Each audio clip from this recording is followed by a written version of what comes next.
واو، ايه ده؟ في ايه؟ في واحد بيحكي قصة. بيج اكس بيج اكس اكس. انت بتحكي قصة بينوكيو يا اسطى؟ ايه ده؟ في ايه؟ احمد محمد، هو احمد يا محمد. سيمو، ايه ده؟ ايه اللي بيحصل ده عن بيج اكس؟ ايه ده؟ ومعرفتش تكملها في الاخر خالص؟ السلام عليكم.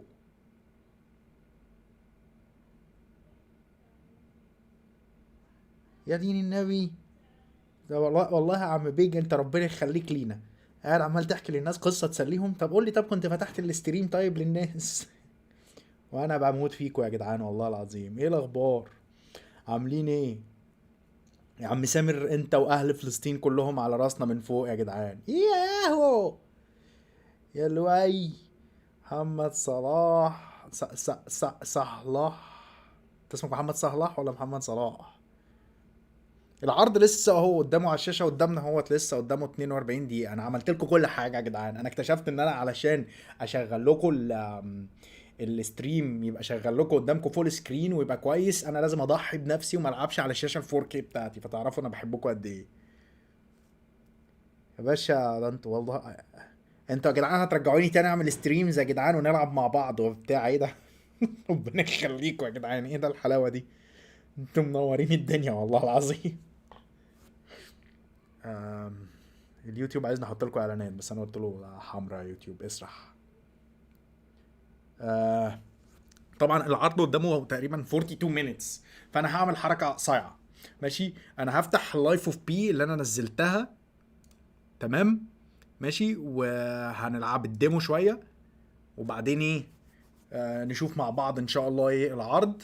ماشي، العرض المفروض ساعتين، هيعرضوا ستار فيلد وبعد كده الاكس بوكس شو كيس، وعلى ما اظن البي سي شو كيس في نفس الوقت تقريبا. يعني هم هيبقوا كذا حاجه ورا بعض يا جدعان، يعني فشخ فشخ. وعلى ما اظن النهارده هنشوف اسمه دوت سايبر بانك كمان. يا رجاله عاملين ايه؟ ازيك يا احمد؟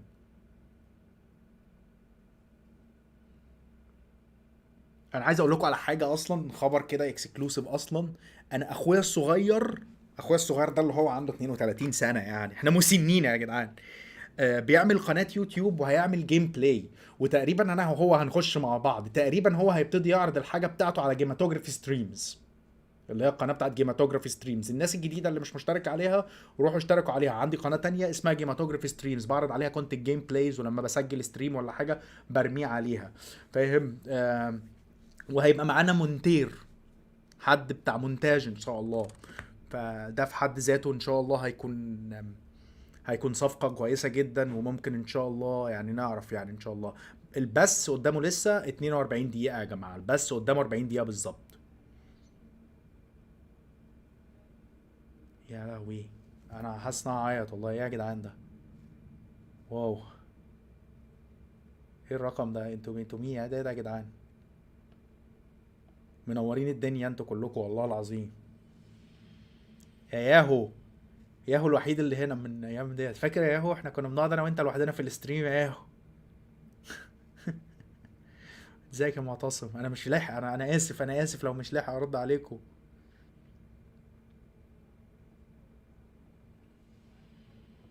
ستريت فايتر 6 شكلها حلو جدا. هيلو ريميك بقى، يا سلام. ايه القناة؟ زكي علي عامل ايه؟ منور الدنيا. منورين يا جدعان، منورين.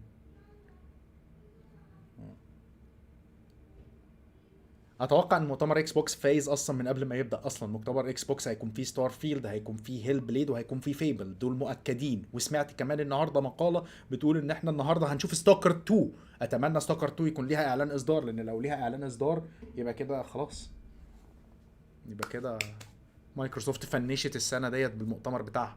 اهم حاجه بقى بعد كده اللعبه تنزل حلوه. ده اللي مطلوب.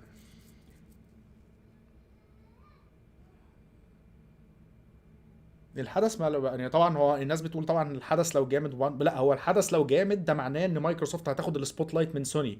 ولو نزلت الحاجات دول للكلام دوت، يبقى شكرا جدا. يبقى احنا مات الكلام كده يا جدعان. لو نزلت الالعاب بالشكل اللي احنا مستنيينه منها، يبقى تمام جدا. انا عايز حد يقول لي الصوت، هل في ديلي، هل في اي حاجه، اي كومنت يا جدعان ارجوكم قولوا لي. احنا هنجرب مع بعض دلوقتي كده وهنعيش بقى ايه اللعبه دي اللي هي لايز اوف بي. اللعبه دي نازله على الجيم باس على فكره يا جدعان، انا اتصدمت جدا ان اللعبه دي هتنزل على الجيم باس.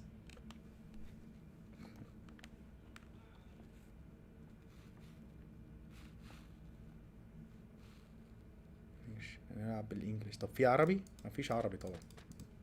انا مش عارف موضوع الترجمه العربي دي ليه مرخمين على الناس فيها. انا على نفسي بعرف اتكلم انجليزي وعايش حياتي اصلا بالانجليزي وما بختارش غير اللغه الانجليزيه في الالعاب عامه، بس يعني ليه التناحة؟ طبعا اللعبه مش تبقى.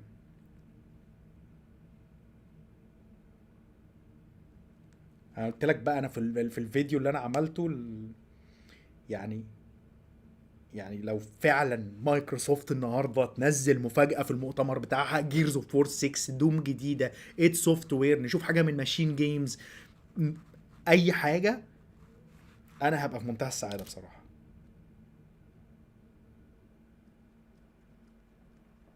بولي 2 هتبقى جامدة جدا.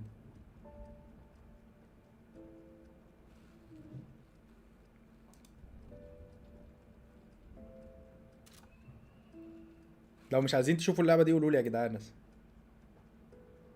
منور يا علو. عارف مايكروسوفت لو النهارده تخطت التوقعات، مايكروسوفت هتعمل لقطة مخيفة. هو انا الدنيا ورايا مبهدله ولا حاجه؟ بس انا ايه انا فتحت الاستريم وجيت قلت اما اجرب.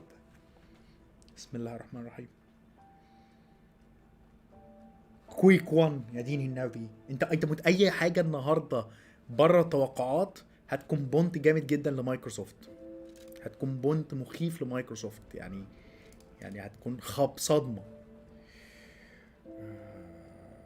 فيداليتي سوبر اكس مش عارف ايه.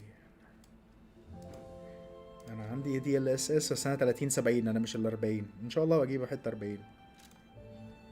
بيست طب حلو، مش هنضغط عليها، احنا نخليها شغاله. يا بيتر عامل ايه؟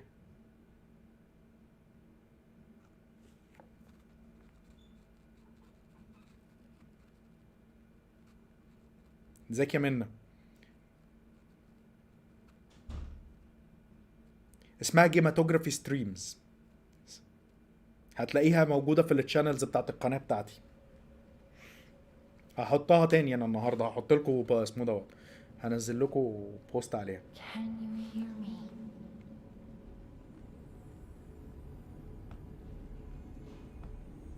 اوكي دي دخلت اللعبه. فكره لو ده الجرافيكس بتاع اللعبه، الجرافيكس بتاع اللعبه حلو جدا. اه ده الجرافيكس بتاع اللعبه. آه البث قدامه نص ساعه، قدامه نص ساعة ان شاء الله، نص ساعة. انا بص هعمله عندي على الموبايل هنا عشان اول ما يفتح نروح قافلين اللاب. ايه ده هو قام كده خلاص؟ صباح الفل.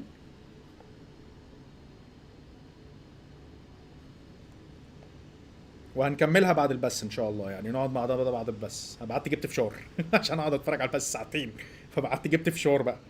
أم، بسم الله الرحمن الرحيم. فكرة اللعبة جرافيكسها فشيخ. ايه ده؟ دي كده 1080 يا رجاله، دي كده مش سوري، انا اسف جدا، انا اسف جدا. ماشي اللعبه جرافيكسها حلو جدا. انا اسف انا اسف، هي لازمه عندي عشان الناس اللي بتتضايق من الكلام اللي انا بقوله احيانا. مش قصدي والله يا جدعان، ما بقاش قصدي والله، حتى انا بتكلم في الفيديوهات ما بقاش قصدي، انا اسف.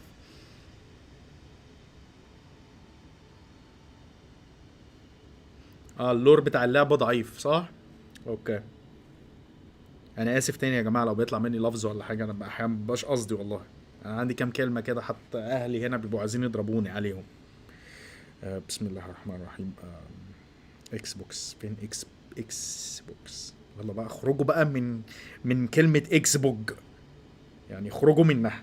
هم لو خرجوا منها هيعدوا الفلنكات. بس قدامه يا معلم، هم كاتبين ان هو قدامه 4. ازاي هيبدأ 8:30؟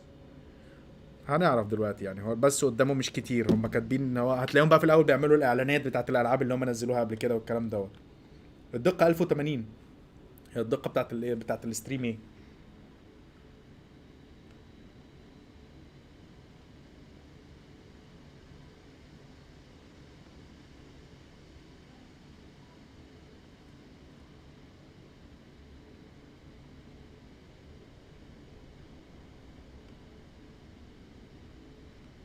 الدقه بتاعت الستريم 1080.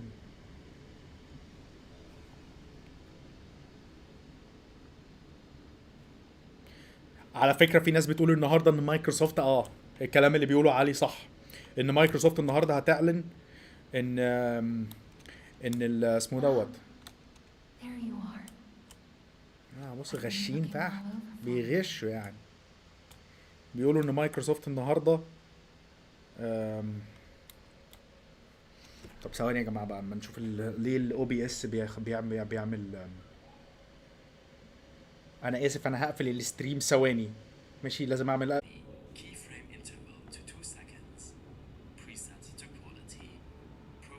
الاخبار كده.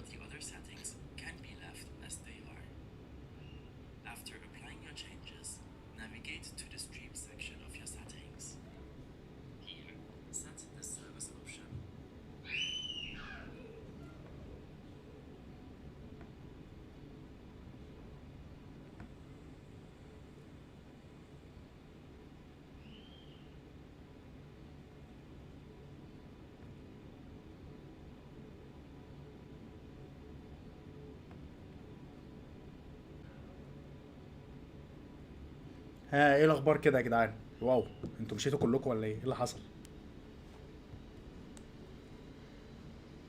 اتمنى الرقم اللي كان موجود ده يرجع تاني يعني. ناس كتير قوي كانت موجوده. ايه ده عليه كده يا جدعان؟ تخلوش عننا ارجوكم. 1080 وموجوده اهي، يلا زي الفل. ماشي مؤتمر اكس بوكس.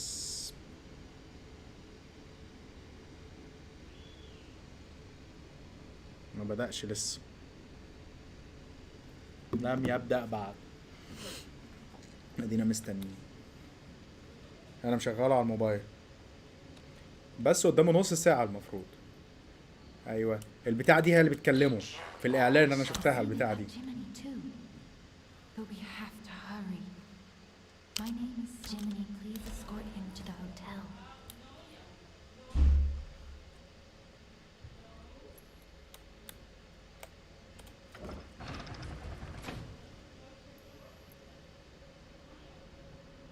ايه الالعاب البومر شومر دي يا بومر شوتر دي يا اسطى؟ ثانية واحدة بقى، خليهم بعيد عن الأوضة يعني. هو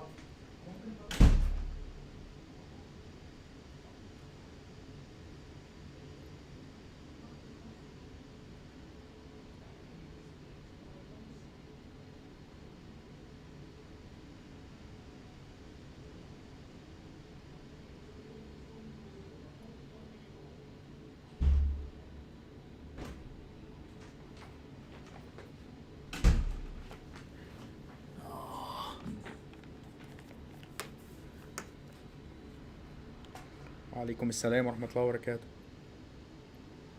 نص ساعة لسه يا جدعان. هو ما بيجريش. ده بيضرب بكنترول. بيضرب بكنترول ليه بروح امه؟ ايه ده؟ بيضرب بزرار الكنترول. ايه الهبل ده؟ مين اللي عامل الكنترولز بتاعت اللعبة دي؟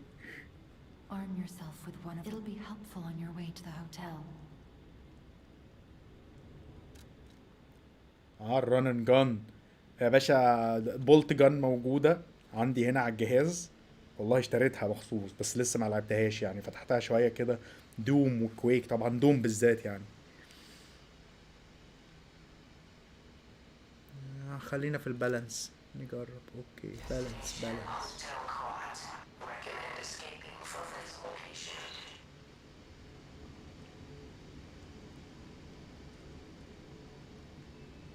ده عشان ايه الاصوات يعني الازعاج يعني بتاع الولاد ده؟ لا هو بيضرب هو يا عم بالكليكه. السكندري ويبن بتاعه بيضربه بكنترول. اوكي ماشي اندرستاند. اي ثينك ان هو هيبقى معاه مسدس زي بلاد بورن، فماشي طيب.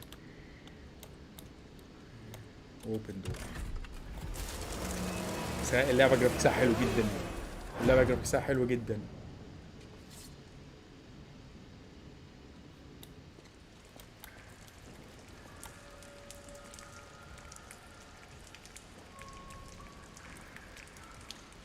اصلا خلاص انا بطلت العب العاب سولز على الكونسولز.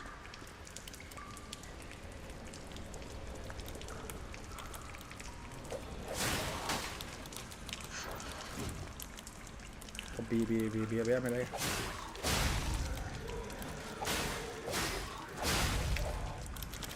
ماشي بيدوج ده، بيديني سولز وبتاع برضو. ماشي بيسموها حاجة ولا ملهاش اسم؟ ما بيجريش، بيصد بالشيفت. كنترولز، انا فاكر الكنترولز بتاع Elden رينجز كان احسن من كده. هي Elden رينجز لسه موجودة على فكرة.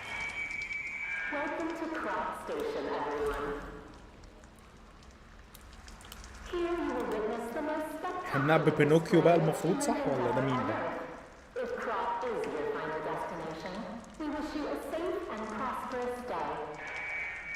سونيك سوب. على فكره يا جدعان، في الفيديو اللي انا اتكلمت فيه على المؤتمر بتاع السمر جيم فيست، انا نسيت لعبتين مهمين جدا. نسيت سونيك سوبر ستار، ونسيت وور هامر اللي هي بتاعت تايتنز ديت. وور هامر شكلها حلو جدا بصراحه. سبيس مارين 2 بالظبط، اسمها سبيس مارين 2. ايكو ايقونيه اصلا يعني، جامده جدا. ايكو از اميزنج مان.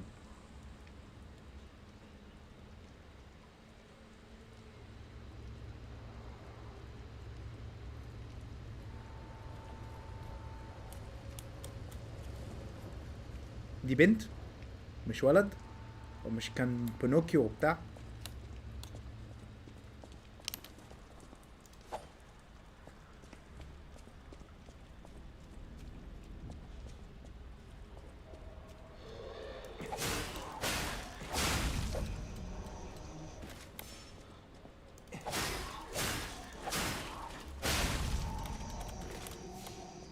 بنحارب ايه بقى احنا يعني المفروض يعني؟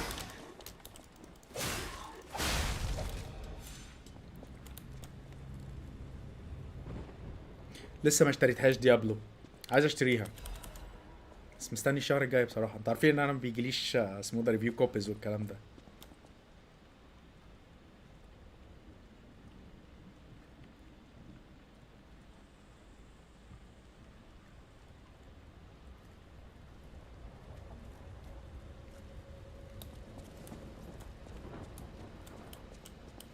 عامة اي العاب سولز خلاص بقيت العبها بالماوس والكيبورد. الالعاب بالماوس والكيبورد، اي العاب ضرب بتديك حريه في الكاميرا بنت لذينه وانت بتضرب.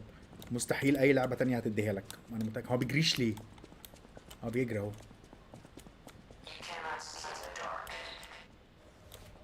اه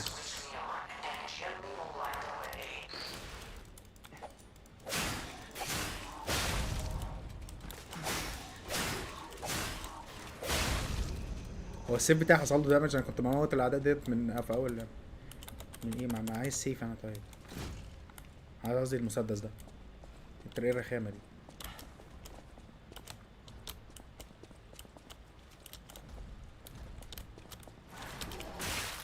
يا ابن الذين، والله كنت شايفه ضربني برضه من اللذيكه.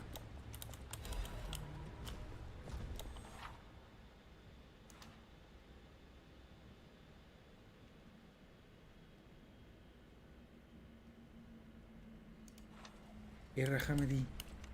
ايه على الرخامه اللي انت فيها دي؟ مش طيب.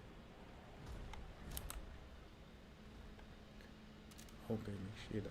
ايه ده؟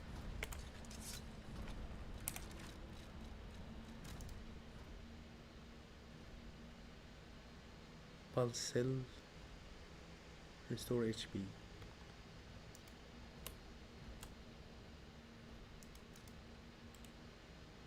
مش عايز ادوس، انا عايز اساين.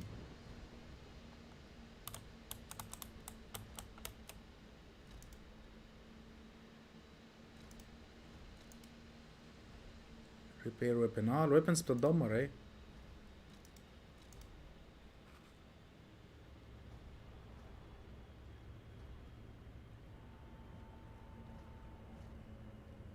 انا برضو شبه زيت من العاب السولز برضو يعني. انا عايزين اساين مش دلوقتي. بس عامة اللعبة دي اصلا فيها ميزة انها عاملة زي بلاد بورن، والناس ما لعبتش بلاد بورن كتير قوي. الناس بتاعت البي سي واسمه دوت، والناس بتاعت اوكي. هلو مستر. اوكي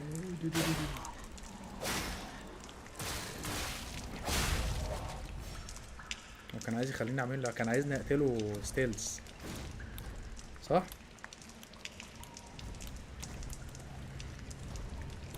لا ما جربتش بوستال خالص.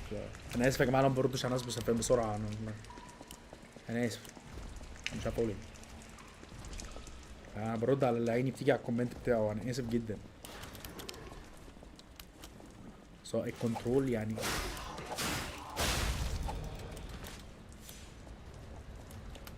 عايزين بوم فاير.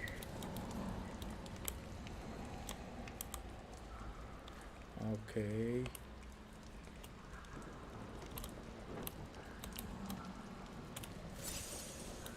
ماشي.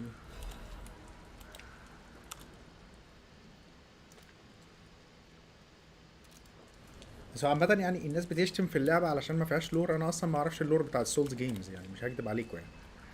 انا غلبان جدا في موضوع اللور ده. اه طبعا لعبت هوت لاين ميامي، انا بحب هوت لاين ميامي جدا. مين يتفرج على جون ويك 4؟ اللي اتفرج على جون ويك 4 هيعرف اسمه ايه ده. بسم الله الرحمن الرحيم.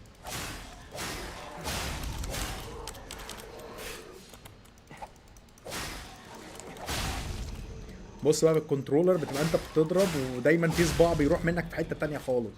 الماوس يا معلم بص، انت ممكن تروح عامل دوج وانت بتبص هنا مين اللي جاي لك من هنا ومين اللي جاي لك من هنا. انا بصراحه بحب العب بالماوس اكتر يعني. مين اتفرج على جون ويك 4 يا جدعان؟ حد اتفرج على المشهد اللي معمول زي هوت لاين ميامي في الفيلم؟ المشهد ده ايبك، ايبك.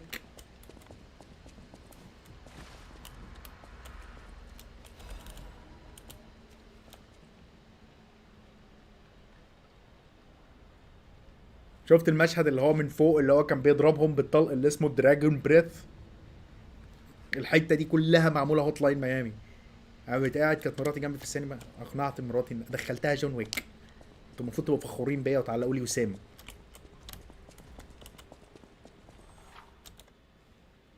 لوك ديفايس there are doors بلا بلا بلا ماشي وكلام. ماشي. في شورت كاتس، في اختصارات بنلاقيها ودي بتفتح اللوكس اللي في ادوار معينه، في بيبان معينه. او يعني البيبان بتعتبر لوكس بالظبط. نفس الحركه الزباله. الهيلث بيخلص. يعني انت مش بتفارم بس اسمه ده سولز، انت بتفارم هيلث.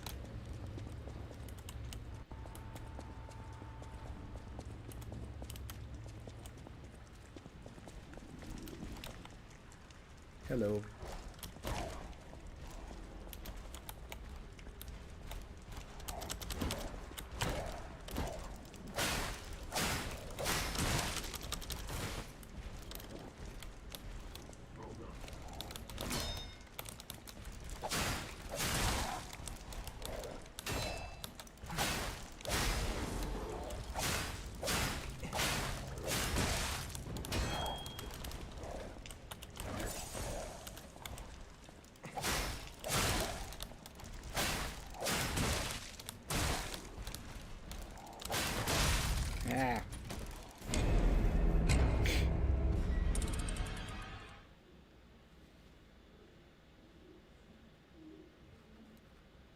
اوكي ده الميني بوس صح؟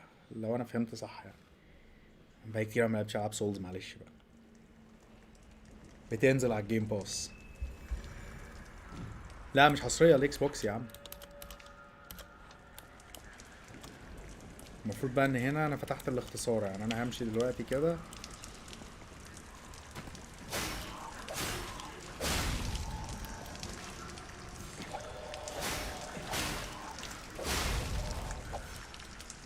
هلاقي الباب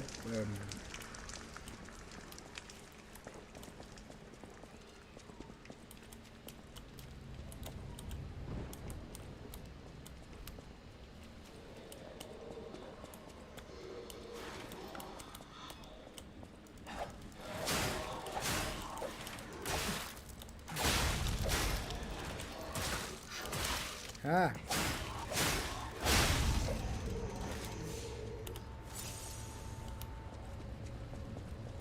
اهو. هات السولزات بتاعتي يا اسطى. انا عايز الكاميرا فري يعني. تاريخي من زينه.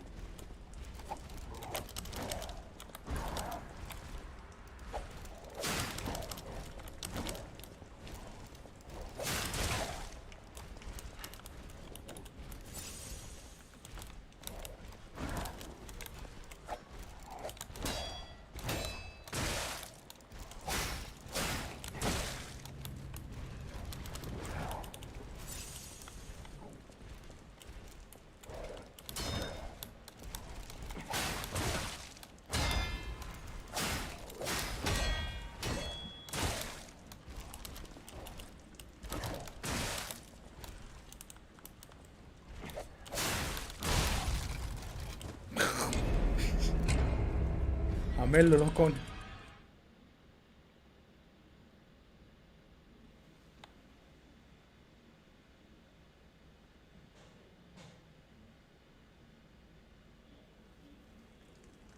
هو المؤتمر لسه ما بدأش يا جدعان، المؤتمر لسه قدامه ربع ساعة والله. انتوا شايفين المؤتمر شغال ولا حاجة ولا انا عندي؟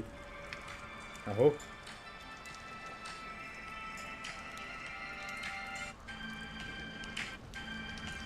اهو لسه قدامه 14 دقيقة اهو.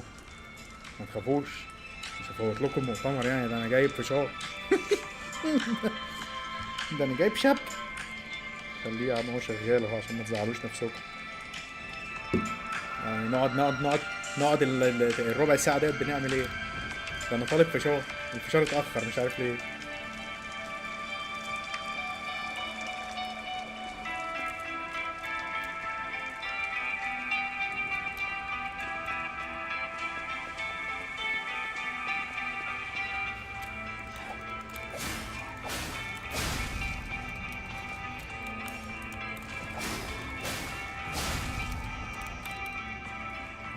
هنقتله بقى، اصل يعني انا مش ههبل يعني للدرجات دي يعني. ده انا مقفل ده انا مقفل إلدن رينجز، ومقفل اسمها ايه ديت، اسمه إيه؟ قصدي مقفل بلاد بور، ومقفل سيكيرو ودارك سولز 1، ووصلت لاخر إلدن رينجز يعني اللي هو.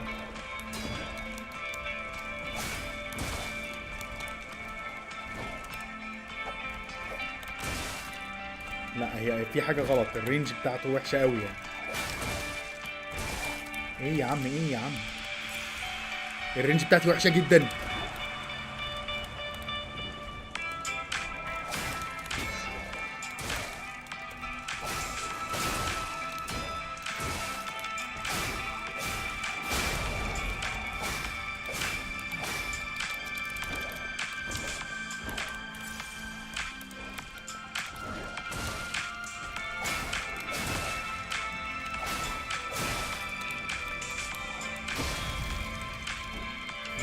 الرينج بتاعت الاتاك بتاعته وحشه جدا. لا يا عم الكنترول مش بايظ ولا حاجه، الرينج بتاعت الاتاك وحشه.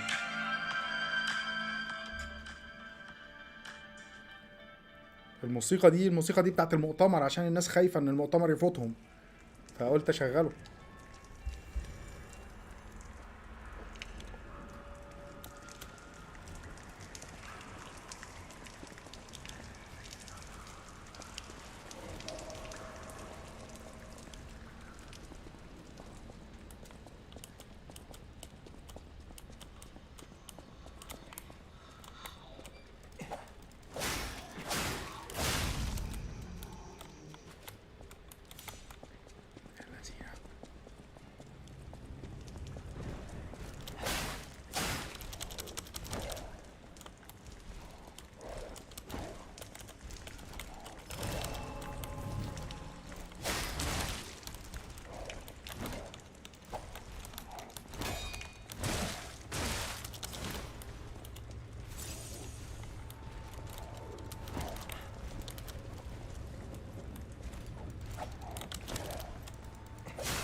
يلا ابن التي، مفتاح ايه بقى؟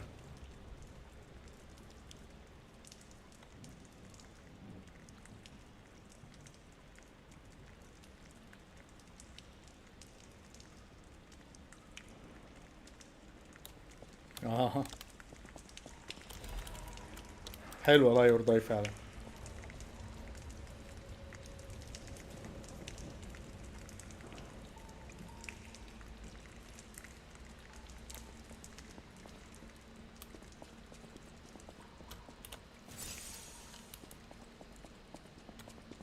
انا جيمر غلبان جدا، انا عمري ما قلت ان انا برو.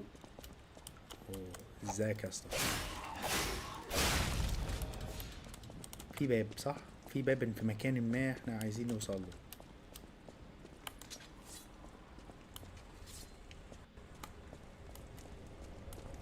اداني مفتاح.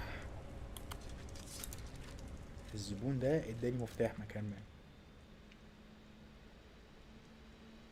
والله هي هتبقى السنه دي لو مايكروسوفت رجعت، تبقى السنه دي عندنا احنا مكسبين جامدين جدا. عندنا اي جيمز رجعت ومايكروسوفت رجعت على الساحه، يعني ده يبقى حاجه جامده يعني.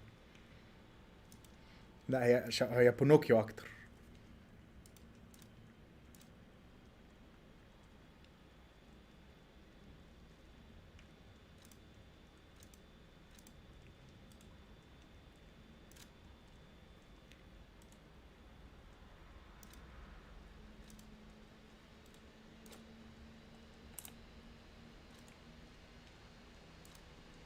غيرهم. ماشي ماشي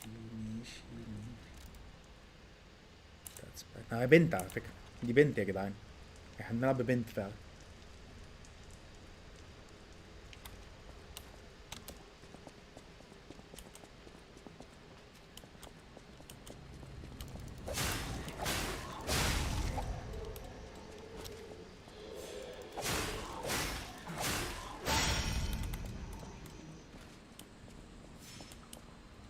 ده انا فاكر انا فتحته. اللعبه مش هنشوف دلوقتي يعني، هنشوف، بس انا لحد دلوقتي مش واو يعني. بس هي جرافيكسها حلو جدا كمان يعني. هم لو عملوا معانا واجب وينزلوا بلاد بورن ريماستر على البلاي ستيشن 5 حتى يا عم هشتريها والله.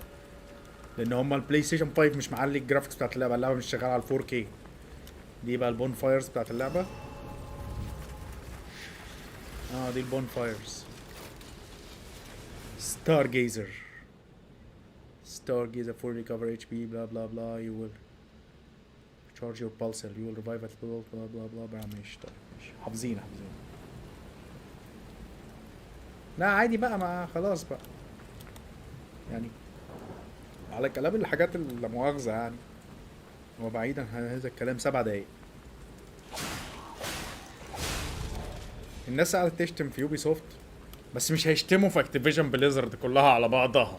هنقول اعملوا مقاطعة لكول اوف ديوتي عشان منعوا الواد يا عيني الغلبان اللي طلع قال ما تقربوش من ولادنا، لكن مش هنتكلم عن مش عارف ايه. نقول قطعوا اوفر واتش لكن مش هينفع نقول قطعوا ديلابل ومش عارف ايه. يعني ايه؟ كلهم بسكليتات والله يا جدعان. الشركات دي بص مش هنخلص من الحوار ده. احنا الحل الوحيد ان احنا يبقى عندنا الحاجه بتاعتنا. اه في تاني مين هنا؟ مين هنا؟ انا افتكرت حاجه بتتحرك، قلت ايه اللي بيتحرك فوق ده؟ طب هو ايه الستوري يعني؟ اللعبه حتى بدات بدون كات سين عدل ولا اي نيله كده المفروض يعني، حتى العاب السولز بتبدا كده.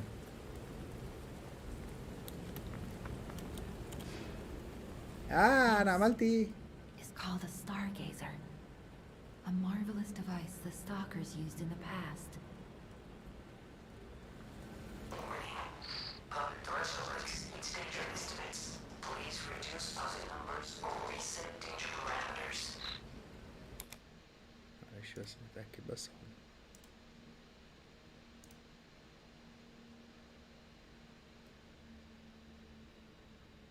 4 minutes. هنقف هنا يا جدعان في الحته دي بعد ما نخلص هي رغي الولايه دي، وبعدين نكمل بعد الفيديو ان شاء الله. So be careful with it.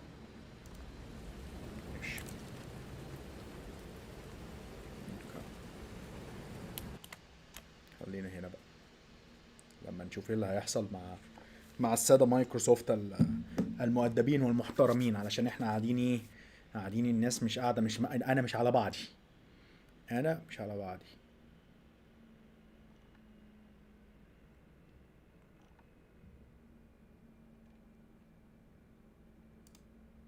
يعني ايه SL؟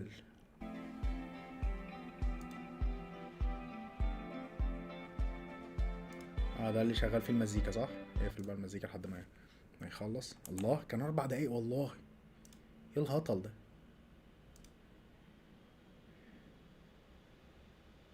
برضو رجعنا تاني.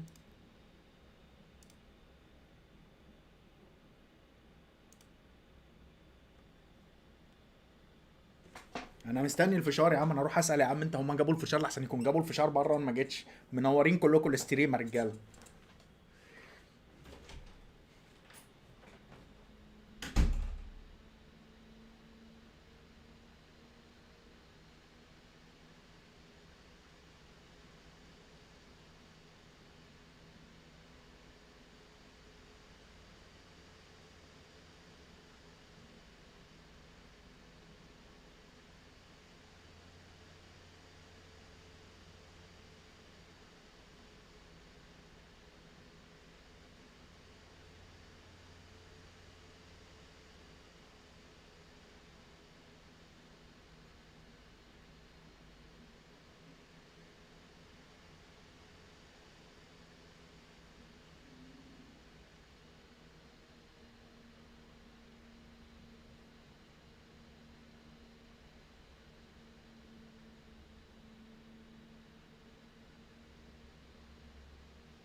سوري يا رجاله او يا شباب.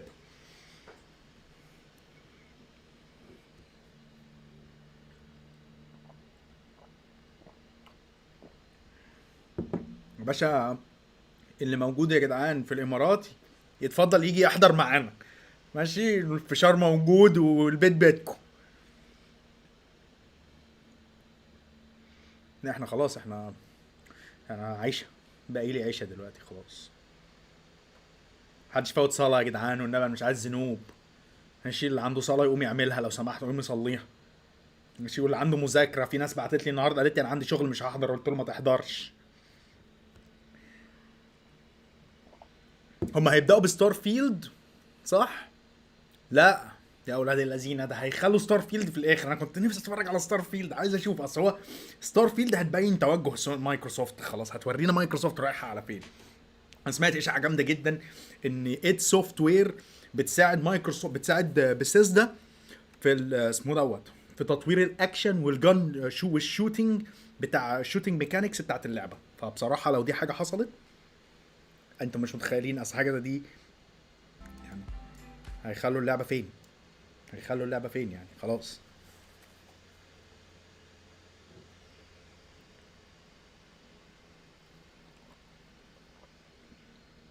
ده حقيقي احنا محتاجين مشرفين، بس انا مش عارف اعمل ايه في موضوع المشرفين ده، انا عمري ما عملته قبل كده، ما دخلتش خالص. يا جماعه انتم منورين. الستريم الجاي ان شاء الله هنشوف بقى، ممكن اخلي عندنا كذا حد، يعني عندنا كذا حد في التيم هنا، في الرجاله يبقى في حد مودريتور.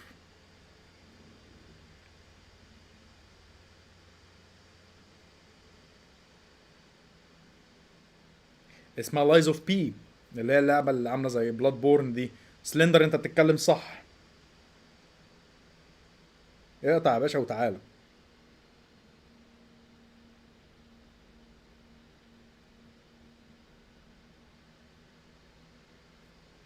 يا باشا أنا عندي انت وسلندر، عندي يحيى وسلندر، عندنا كذا حد. ولو بيتر عايز، عندنا كذا حد. ونور، معرفش هو نور ما جاش. مهم احنا نتبسط. ارجوكوا، ارجوكوا ما تاذوش القناه وما تاذوش بعض. ماشي، ما تكتبوش حاجه في الكومنتات فيها قله ادب يا جدعان لبعض. يا جدعان كله يحترم بعضه، بلاش شتيمه ارجوكوا. انا النهارده تاني قفلت الحاجات اللي هي الكي ووردز ديت عشان كنت بصلح فيها حاجات. فارجوكوا ارجوكوا ارجوكوا ارجوكوا ارجوكوا تعاملوا مع بعض باحترام. وات ايفر اللي هيحصل، احنا في الاخر خالص جيمرز. اوكي ماشي. فيل سبنسر هيطلع دلوقتي يقول لنا واتساب جيمرز. آه.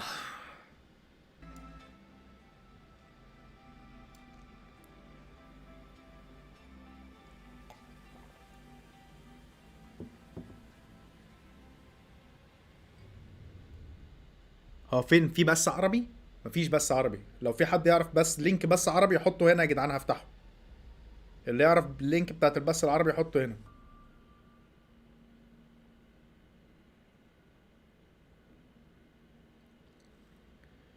بادئين جيمز، هم قايلين احنا هنعرض ساعتين جيمز. هجيب بقى ايه النوتة. الفشار ما جاش، الفشار ما جاش. اكس بوكس جيم ستوديوز بريزنتس. يا بابايا. Really, because I was going to make a sandwich. Okay. Let's do it. What do I think about heroes? Well, we've all seen them, haven't we? Swanning about the place فيبل. with their disproportionately Fable. high cheekbones and comically massive weapons.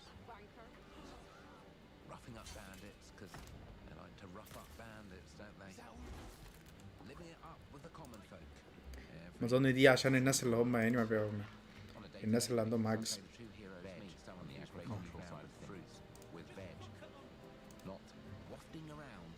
ربنا يكتب على حد يا رب يدينا الصحة جميعا. ان جيم انجن. ان جيم انجن.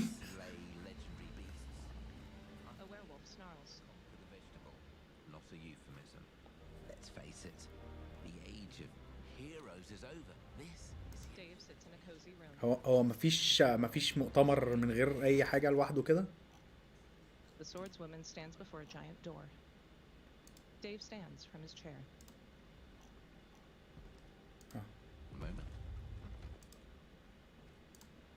انا اسف فشغلت الحاجات اللي هي للناس اللي عندهم عجز، اللي عندهم مشاكل ما بيسمعوش او ما بيشوفوش. محترمين هما في الحاجات دي بصراحة يعني.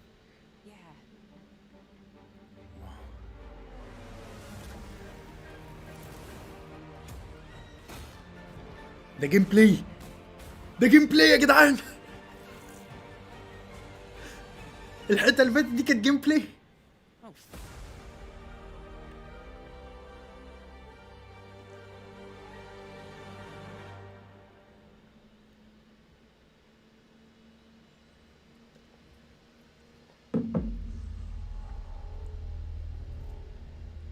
هي الكاركتر كانت مسترجل، اللي هم الرجاله اللي مقلوبين متحول ترانسفورمر، صح ولا انا متهيألي؟ I think الكاركتر اللي احنا شفناها دي كانت متحول.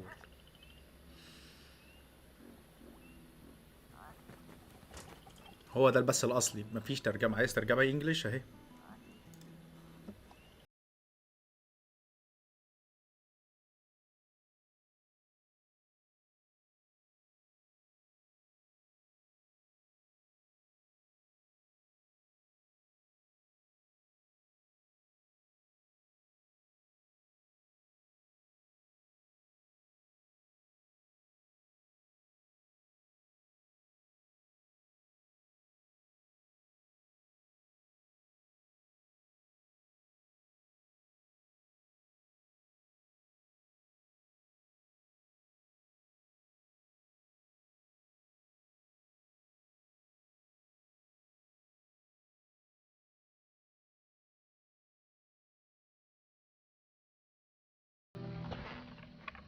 Shaking bones. Been a while. So, you remember Oh, that اشتغلت favor اهي. you owe me? الترجمه اهي شغاله. I'm looking for a creature. Huge, sneaky, teeth like knives.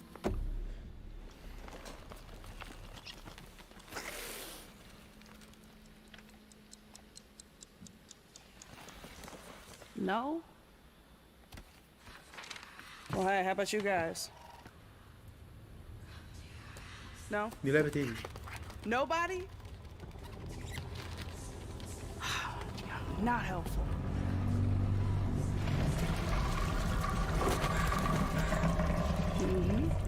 Sneaky.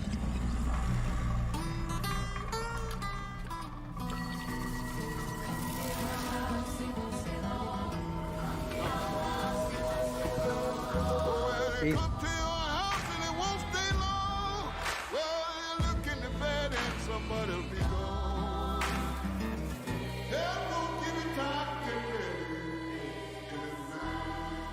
كومبulsion جيمز. عملوا ايه كومبulsion جيمز دول؟ مش فاكر.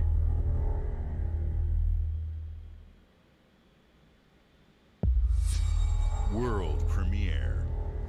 انا مش عارف ايه. المفروض ان انا ما بكبر كده واعمل كده خلاص. هو لا انا ما بحركش الماوس، المفروض هو At يروح. least that's what I hear. The ستار Empire? وورز. ستار وورز ايه They're بقى؟ everywhere.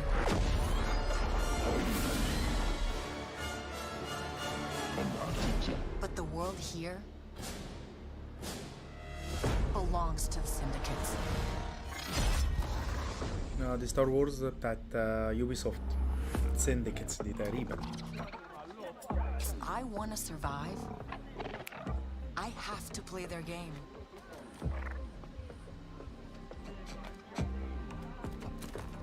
Looks like I'm all in. She's in here somewhere. On second thought, I'm out.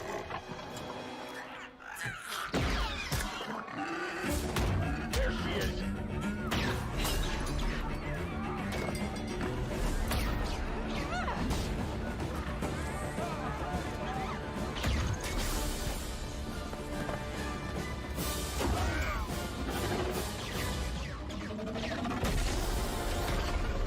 I've been held back my whole life. And now, I just need a chance to finally be free, ده سينماتيك صح؟ wherever that takes me. I'm here to offer you a way out, okay? Get off my ship, Jalen. Give me a chance. You're gonna have to trust me. It'll be dangerous, risky. But if you pull this off, you'll never look over your shoulder again.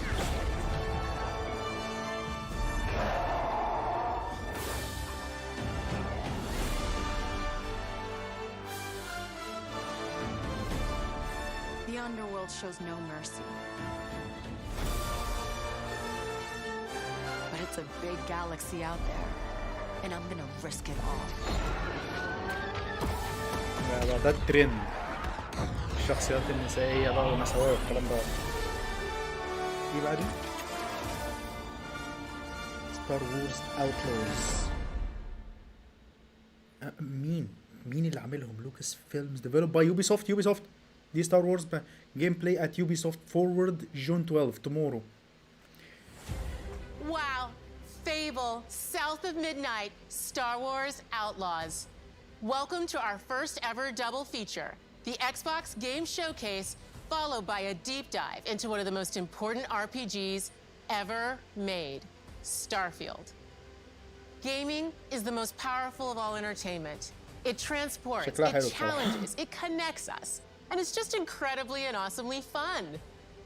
That is why Team Xbox is committed to building the greatest place to play, by partnering with the most ambitious of game creators, and by unleashing the power of the gaming community, enabling all of us to play the games we want with our friends لا هم anywhere, قايلين from mobile ان في العاب devices to هتتعرض PCs to سينماتكس. consoles. بس هم قالوا الالعاب الطرف الاول The فعلا هتتعرض lineup سينماتكس. we have for you today is just incredible. جميل جميل. احنا These are the مستنيين. works of the very greatest creative teams from around the احنا world. مستنيين يا حاجة والله. احنا مش We عايزين made this show مش عايزين for اي حاجة you, منكم غير ان the انتوا largest, تعرضوا most لنا العاب. engaged and globally diverse fan base in Xbox انا كنتش عارف history. المؤتمر مترجم على فكرة. You are تعرفين the انهم heart بيعرضوه and في السينما؟ soul of Xbox. Your passion drives us, and you are the inspiration for the visionaries whose games we showcase today. From me and all of the team at Xbox, thank you.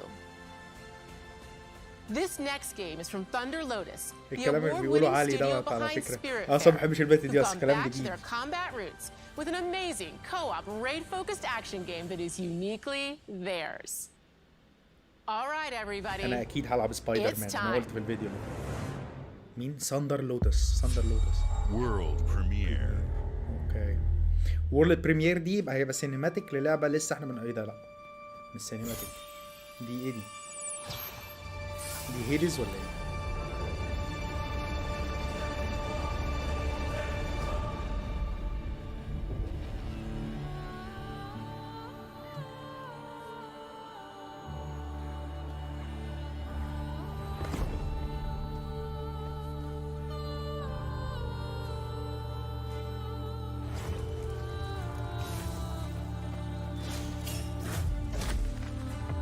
ستايل هيديس فشخ.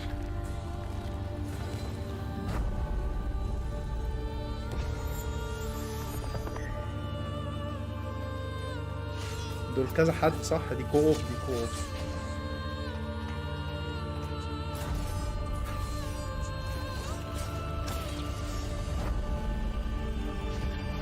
واو. انا اصلا في الزحمه دي هبقى شايف الشخصيه بتاعتي ازاي؟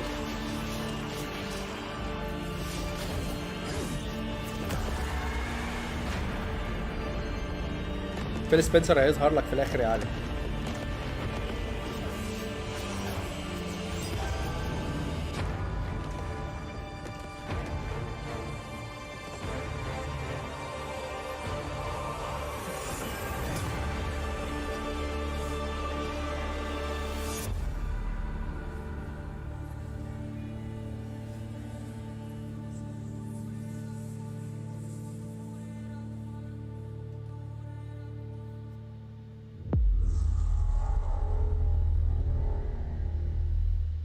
بحب الرسومات ديت بس مش هعرف العب انا يعني.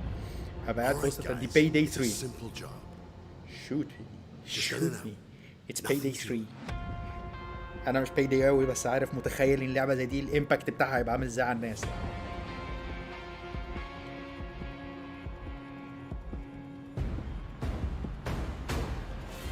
Everybody hit the floor.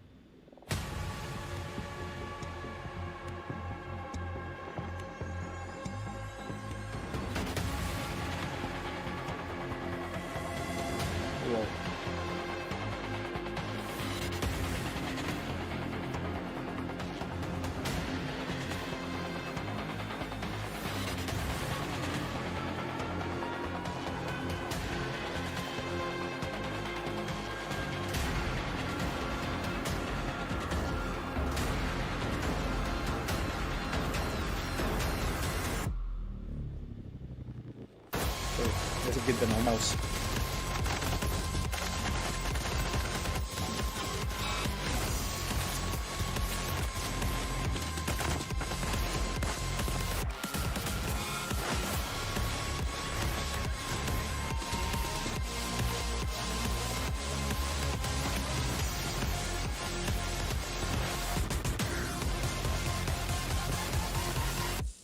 ايه يا عم الحلاوه دي؟ ايه الحلاوه دي يا جدعان؟ لا دي لعبه اسمه دوت، دي عامله زي ريمبو كده. باي داي صح؟ انا عمري ما لعبتها اصلي بس هي عامله زي ريمبو كده. باي داي على الجيم باس. كراب او كراب. World premiere.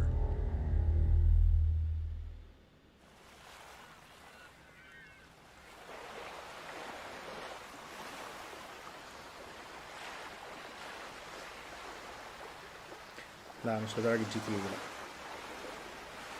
لا. باقي كتير، المؤتمر قدامه ساعة على الأقل ساعة ونص كمان.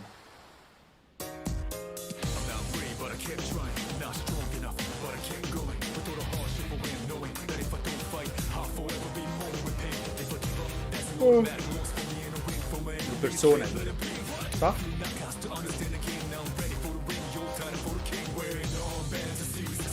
ماليش انا بقى في الالعاب دي خالص يا جدعان، ولا ديت ولا فاينل فانتزي ولا الكلام ده.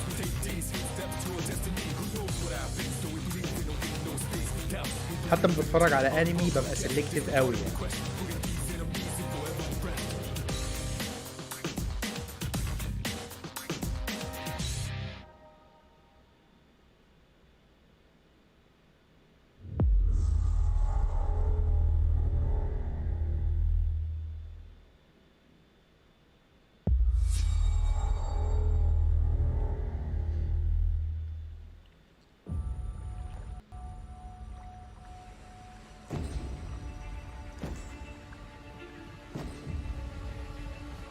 دي اساسن كريد ولا ايه؟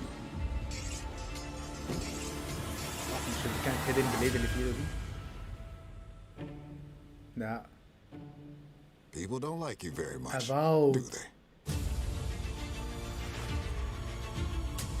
Sent here to the living lands by an emperor who couldn't bother to come himself.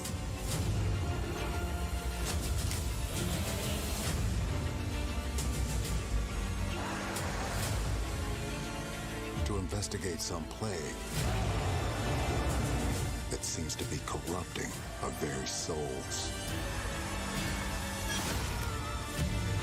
You want us to trust دي you, التصبيره بتاعت Elder Scrolls. but the truth is, you scare us.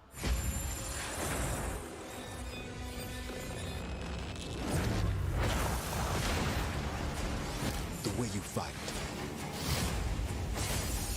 the power you wield, the secrets you keep. عجبني ستايل الرسوم بتاعها، مش معمول واقعي، معمول اكتر حاجات سحريه كده، عارف انت اللي هو في ستايل فيبل يعني. هتحس برضه انا منبهر جدا بالجرافيكس فيبل بصراحه، بس انا اظن دي هتنزل في اخر الجيل يعني المنظر ده. So now that you have all this power, what are you gonna do with it?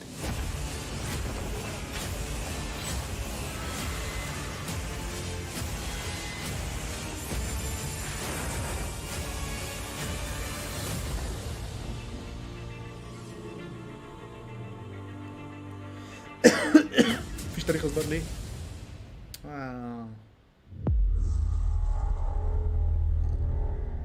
ليه مفيش تاريخ اصدار يا جدعان؟ عايزين تاريخ اصدار بقى.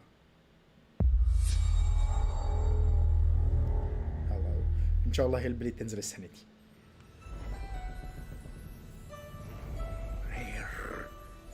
رير ده سيفز برضو.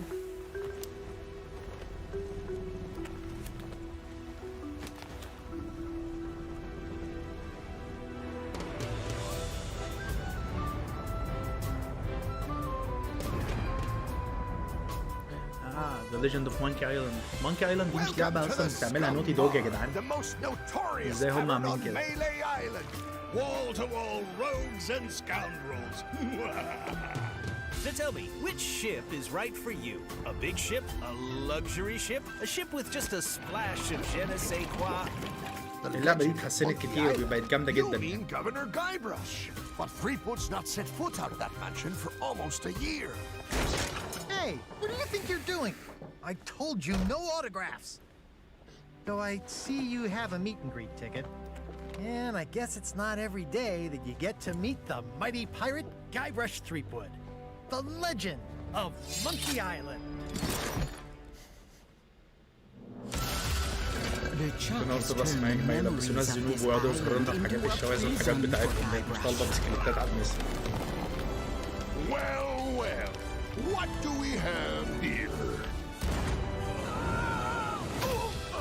You need these. صح مونكي ايلاند دي لعبه بتعملها مايكرو اسمه ده نوتي دوج.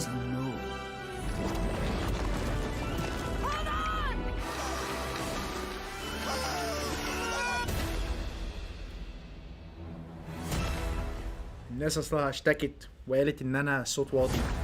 اوطي شويه يا جدعان.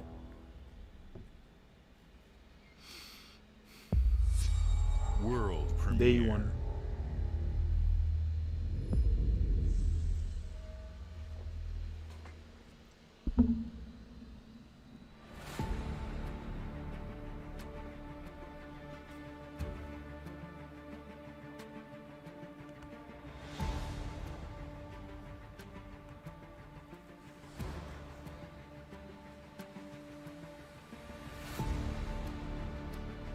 In-game footage. In-game footage. دي بقى. دي اضافات لفلايت سيميليتر، عشان فلايت سيميليتر كانت مملة شوية على ما اظن.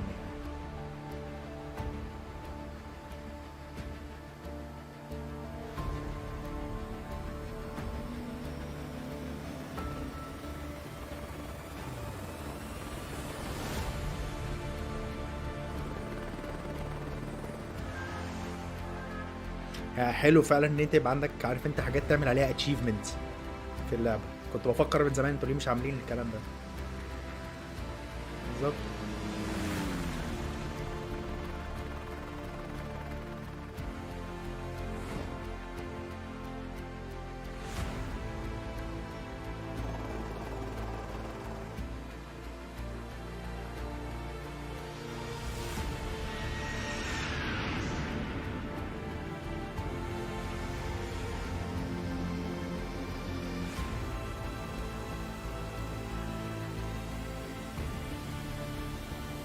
هستأذنكم بس يا جدعان، المؤتمر ده هحتاج ان انا اقعد لي 3-4 ايام كده عشان اعرف اتكلم عنه ومنتج وبتاع.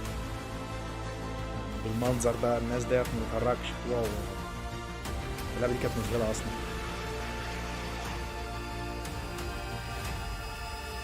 فاضل يحطوا فيها عارف انت مهمات حرب وصباح الفل كده، مفيش حد هينافسها.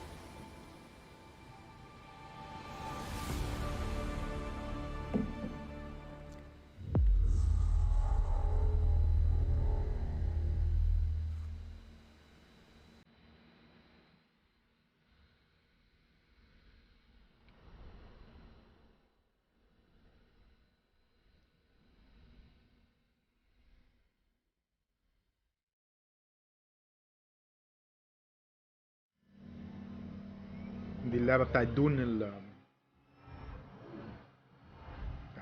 كراب. المؤتمرات دي على فكرة بتحط عليا، المؤتمر اللي فات جاب لي كمية كوبي رايت فظيعة.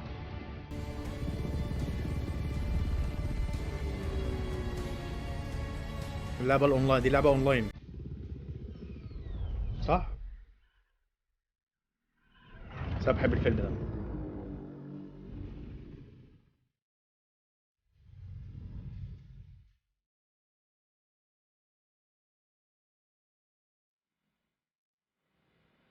إيه؟ إيه؟ إيه؟ هو ده كان في فلايت سيميوليتر برضه؟ فعلا؟ Hi, Melina here, speaking to you from our performance capture stage at Ninja Theory, where we have just wrapped our shoots for Senua's Saga Hellblade 2. When we first showed gameplay for Hellblade 2, it was a look at some of the game's cinematic and immersive action, where Senua faced off against a gigantic troll on the Icelandic coastline.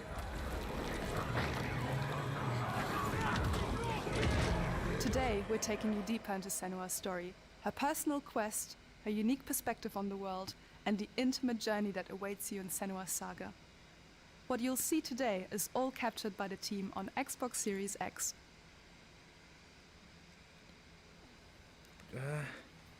هو أنا شايف إنديكيشن كده إن هم هيتجاهلوا السيريس اس ولا إيه؟ إن جيم إنجن. My God. She can feel them slipping through her soul. نفس الحوار. Following the threads of her mind. She's here to find them. دي هيل بليد أكيد. هتكون إيه تاني؟ دي هيل بليد خلاص. She needs their help. حرام يا عم، لا يعني بعد ما باعوه واقنعوا الناس بيه. انا على ما اظن ان هي هتبقى النسخه بتاعت الاس اقل من كده بقى في الريزولوشن، وفي الاف بي اس هتبقى 30. بصوا الحاجات اللي بتتكلم. اوه ماي جاد. Wisdom has a price. Oh my God. There's always a part of you that changes. A part of you that darkens. ما يغركوش حلاوتها، دي مجنونة. مجنونة فعلا. خيال يا جدعان. متخيل نحط سماعة يا جدعان، اللي عايز يسمع اللي بيحصل يحط سماعة.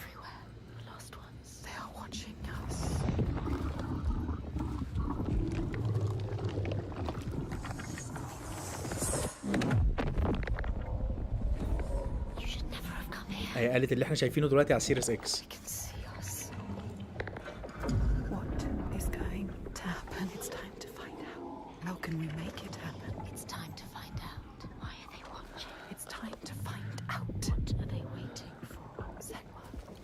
الأصوات مخيفة، بيجوا من ورا ومن قدام. بص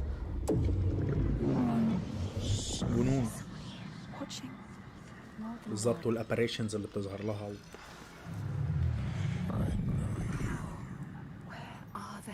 Where are you? What do they want? I don't like it. I'm scared. This is too mad woman. Their eyes. قال لك امرأة ليلية. ترجمة برضه مش صح، لا ماد وومن. What is she supposed to do? Do something. Ask them. What do you want me to do? امرأة مجنونة يعني، مش امرأة ليلية. ايه امرأة ليلية؟ اروح ترجمة الكتروني دي يا جدعان. اي هو اللي بيترجم. عندها ADHD وعندها حاجات كتير جدا. Are you ready for what you will find here? What we will find? What if it's all for nothing? What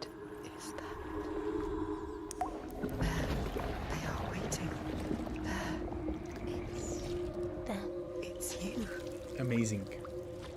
What will they do to her? What will we do to us? Touch it. touch it. فيس دي. Your voices. نزلوها دلوقتي ارجوكوا. اللعبه دي اكتر لعبه مستنيها. You can be whole.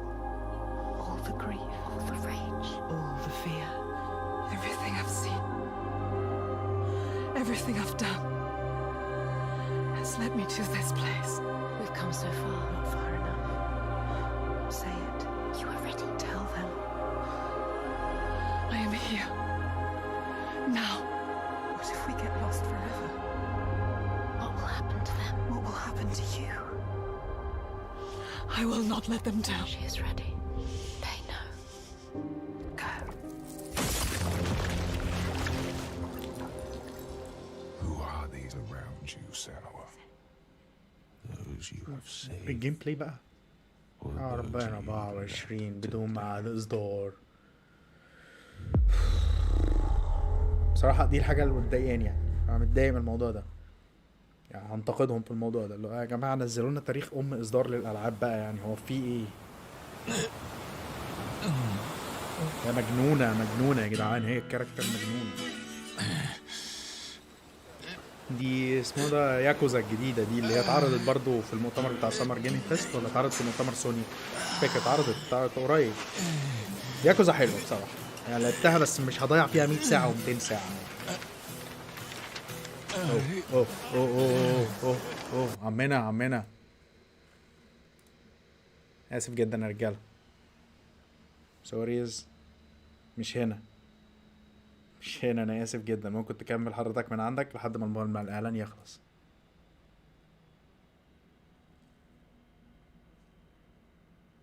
اوكي انت بادئ كده يا اسطى؟ ايه الهبل ده؟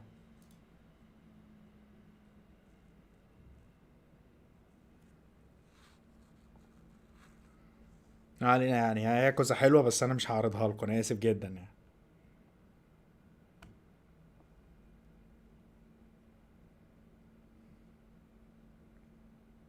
بالنبي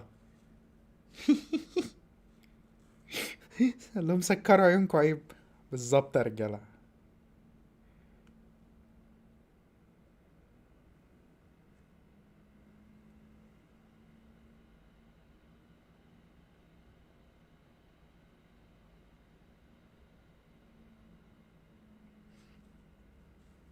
لا ما خلصش يا اسطى، هو ماشي لهم بلبوس طول التريلر والناس عماله تشاور عليه، عماله تقول ايه ده عمال يصوتوا وبتاع. شكلها تبقى كوميديه وبتاع. بس خلاص خلص التريلر. انا مش هحرمكم يعني يا جدعان يعني بس خلاص.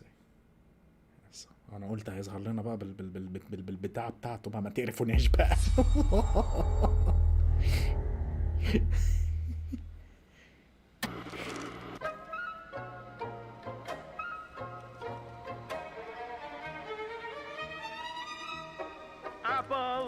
Fallout. بس هتطلع Fallout 76. مستحيل يكونوا شغالين على Starfield وفول اوت جديدة وإلدر سكرولز. خلص. دي فول اوت.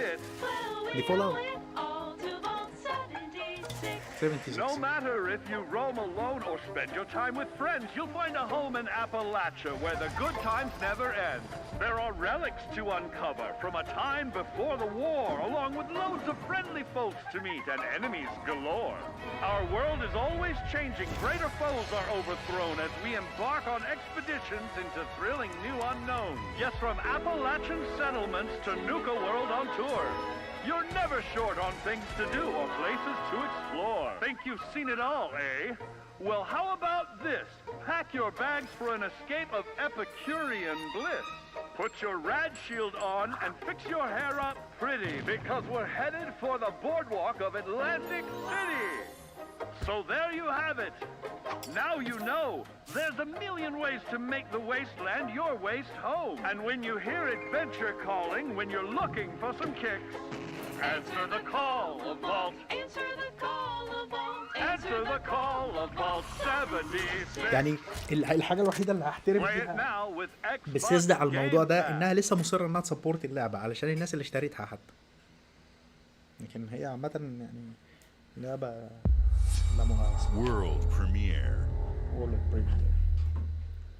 لا يعني مؤتمر حلو بس.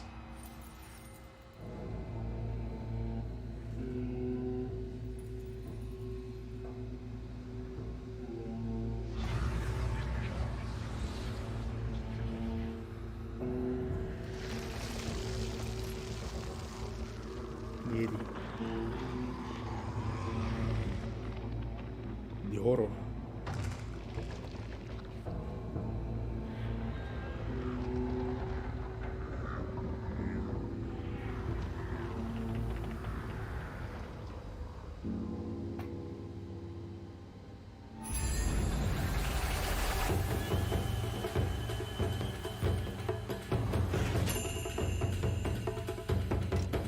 بس الجرافيكس تهريج يعني. لعبة صيني.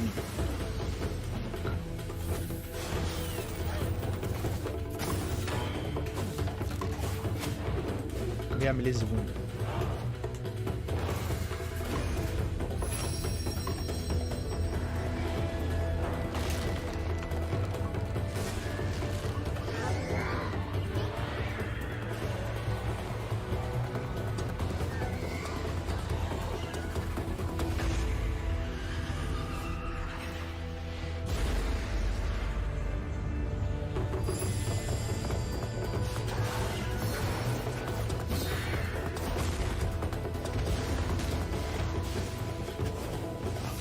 بس شكلها كانت سلاش ظريفة والله.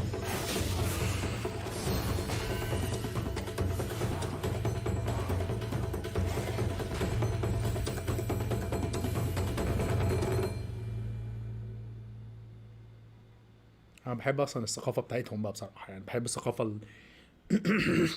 الآسيوية أو الفار إيسترن أوي يعني. ده حقيقي. ده حقيقي يا سلندر، مفيش اي لعبه وحشه تعرض. الحاجه الوحيده مضايقاني ان انا عايز اعرف اللعبه دي هتنزل امتى، ارجوكوا بقى 2024 انا بصراحه كنت متخيل ان البليد هتنزل السنه دي. General Motors' historic commitment to performance is embodied in two of its iconic brands. يعني فورزا جايه كده يعني انا مش بتاع عربيات بس يعني مش. The V-Series.R elevates Cadillac's competitive spirit to a whole new level. With its thunderous V8 فيه and hybrid وفيه power. افاود كويسه جدا. The legendary يعني ورونا Corvette الجرافيكس بتاع has اللعبه been بقى a خلاص celebrated champion for تعال decades. شوف جيم بلاي في The اكستندد all-new شوكيس على Chevrolet فكره Corvette E-Ray يعني تاريخ اصدار يا جيم continues بلاي that ولا ده tradition. General Motors is proud to usher in a new era of competition with the innovators behind the new Forza Motorsport. Forza Motorsport and General Motors are pairing their strengths in technical excellence and sophisticated modern design to take bold steps into the future and bring that experience to gamers. I'm thrilled to welcome the Cadillac V-Series.R and the Corvette E-Ray مش اللي هي هورايزن ديت اللي هي بقى راليز والكلام ده. ماليش في اللعب دي خالص مع الاسف. اصلا الجزء اللي فات اصلا هم هيودوا الجرافيكس فين يعني؟ هو ده الجرافيكس ده حلو جدا بس هو طبعا الناس هتنتقد وتقول ان الفرق مش كبير، بس هو الجزء اللي فات كان هيودي الجرافيكس فين اصلا؟ انتوا عارفين انا عامل ريفيو للجزء اللي فات دوت بس ما منتجتوش. لو منتجته هتتفرجوا عليه.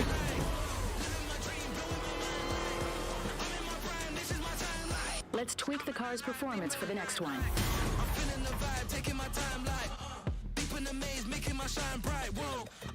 الحاجات دي كلها هتجيب لي كوبي رايت. الحاجات دي كلها هتجيب لي كوبي رايت. ما بيفكروش هم يعني. انت هتلغي الكوبي رايت بتاعها على اليوتيوب قبل ما تعرضها في المؤتمر بتاعك، لكن الحاجات دي كلها هتجيب لي كوبي رايت. ما علينا يعني. انا هعمل لها ميوت بعد كده بقى في اسمه كده يا غالي.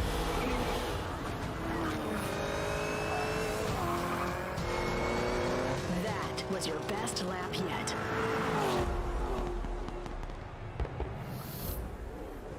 This is my timeline.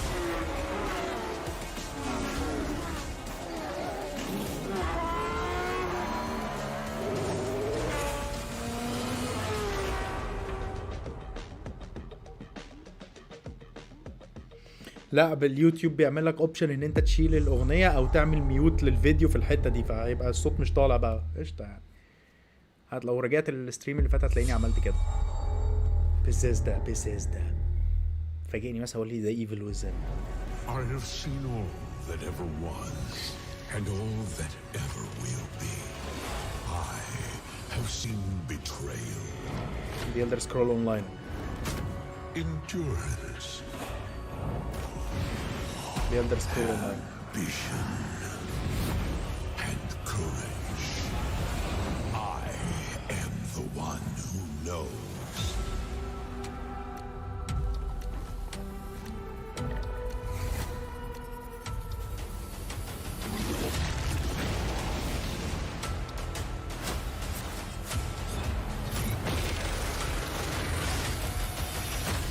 Perhaps the first time in my unending existence, I feel disconnected from fate's flow.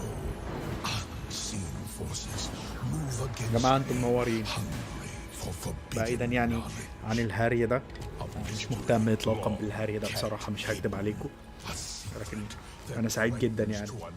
انتم مش متخيلين يعني. هو في شخص واحد هنا في الاستريم هو اللي يقدر يقول لكم احنا انتقلنا ازاي في سنه تقريبا.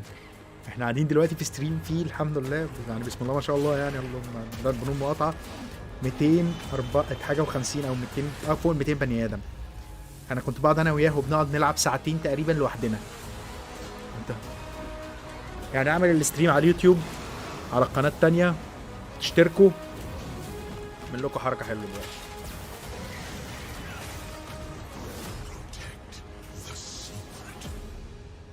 مفيش اي مواعيد اصدار مع الاسف.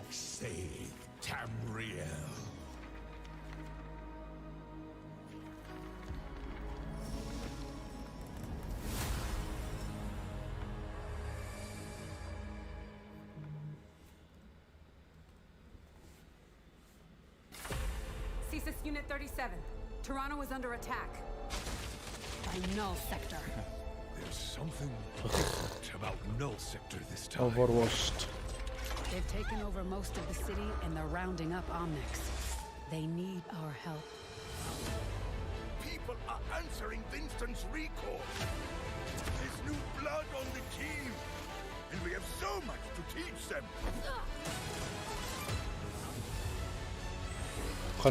ده اللينك بتاع القناه يا جدعان، انا حاطط لكم اللينك بتاع القناه دلوقتي في الكومنتات وهحطه لكم. جيماتوجرافي ستريمز، خشوا عليها ان شاء الله واشتركوا. ولو فعلا كده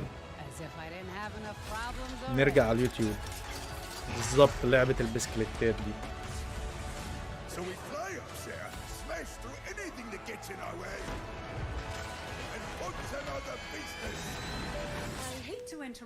الناس اصلا عامله حوار بيقول لك اللعبه ما فيهاش سنجل. سنجل ايه يا عم؟ اصلا ده منظر لعبه اصلا. انا اسف يعني مع احترامي للناس اللي بتحب اللعبه. I say let's give it to him.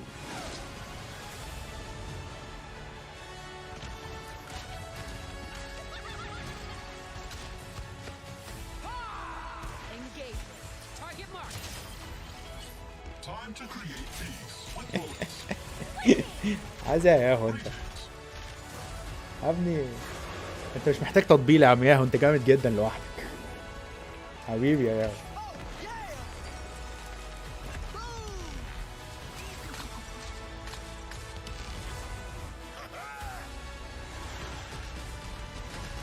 ستوري ميشنز اهو يا جدعان، ما تزعلوش، عملوا لكم ستوري ميشنز. انا ليه العب بالشخصيات دي؟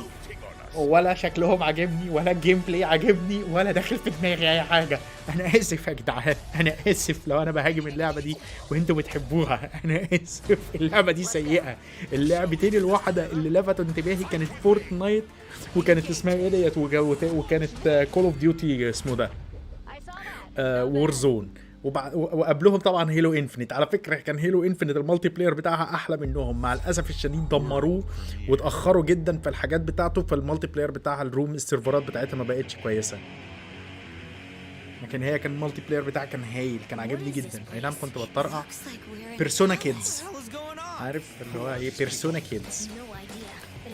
مش عايزين بقى الكلام دوت بقى، ما تقولوش بقى في دماغنا بقى. So you're telling me you're الدليفري فشخ لي الفشار. and you just happened to stumble into this world? الحدث بقاله داخل على ساعة تقريبا دلوقتي. Always help the Phantom Thieves, just as the Phantom Thieves have helped. لا أقل من ساعة، لا أقل من ساعة بكتير كمان. قالوا ساعة إلا تاني. هم بدأوا خلاص، هم عايزين مفاجآت بقى. عايزين مفاجأة حلوة. يعني أنا هستنى مفاجأة. أنا آسف. سواء عامة الحدث لحد دلوقتي كويس، لو هيعرض ستار فيلد في الآخر كده. بس مفيش تاريخ إصدار، دي المشكلة. ممكن يبقى في شادو دروب أما نشوف.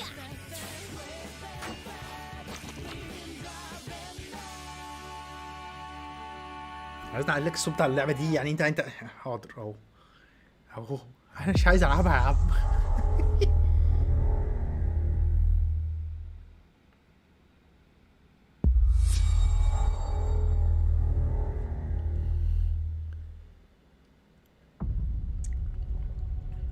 ان جيم فوتج لستارفيلد تحضيرا للمؤتمر. Humanity has always hunted for knowledge in the unknown.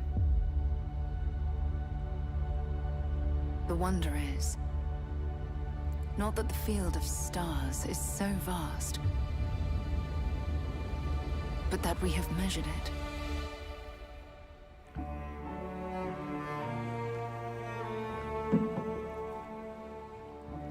ده تريلر ده.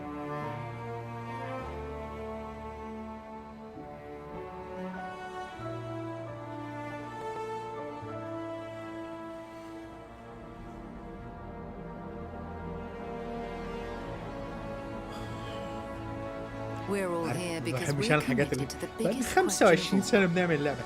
كدب الابل ده، كدب الابل. انت اكيد مش بقالك 25 سنه بتعمل اللعبه. انت بتعملها ب 25 سنه، يبقى المفروض هنشوف. احنا هنشوف نستنى اللعبه تنزل بقى. You're part of Constellation now. Part of our family. انا مش شايف التحسن في الوشوش على فكره، يعني الوشوش لسه برضو بسبب بالنسبه للعبه اوبن وورلد بالحجم ده ما عنديش مشكله. No finer group in the stars to be unraveling this mystery. I'll follow you from here on out, Captain. Grab jump is ready. I love this part.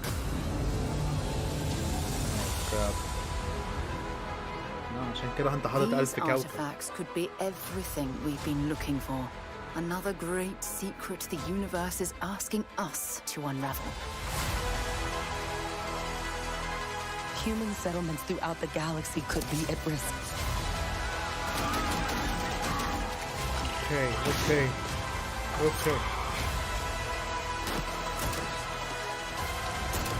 We are not stopping. Whatever lies at the end of this road will change humanity forever. الشوتينج متحسن، الشوتينج فعلا متحسن.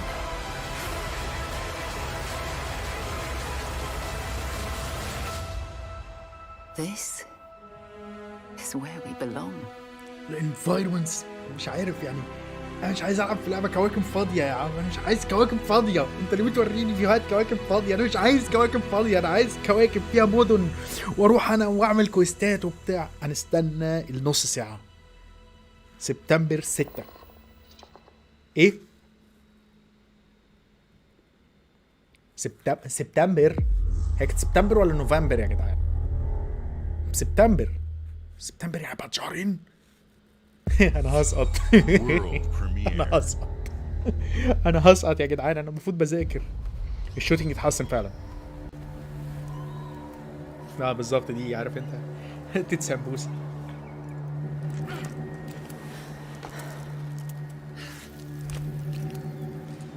انجن فوتج. الرسوم الحلوه دي. انتوا مين؟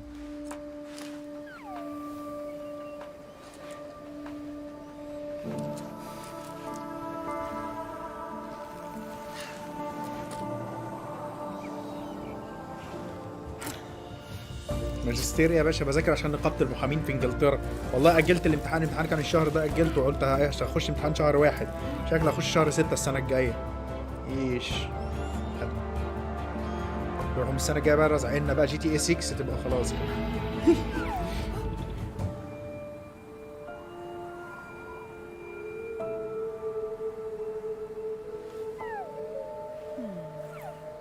التريلر بتاع ستارفيلد كان حلو، يدعو للتفاؤل.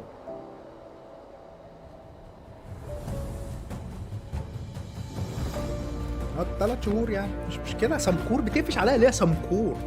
اللعبه دي هتبقى حلوه، انا بحب الحاجات دي جدا يعني. بس هنشوفها دلوقتي ومش هنشوفها تاني يعني.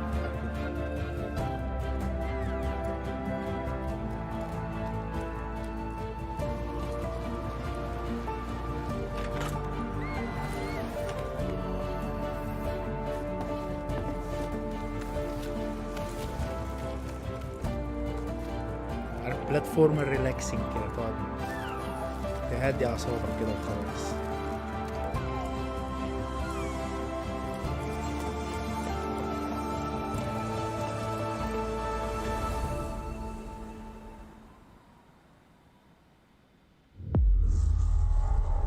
مين اللي كاتب؟ مين بيقول فيلم؟ دكتور هوشين في سكايريم 2. مين يا دكتور هوشين؟ World premiere. مفيش الكلام ده خالص. Elder Scrolls 6 دي في على البلاي ستيشن 6 والاكس بوكس سيريس زد. سيكريت مود.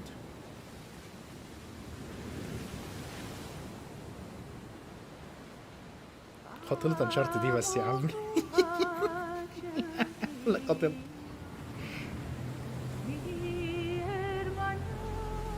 ميتال جير دي ولا ايه؟ عارف انت.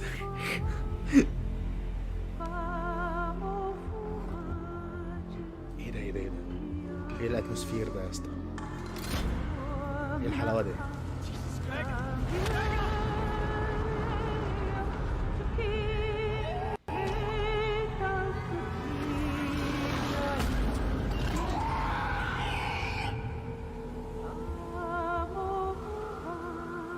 اوكي.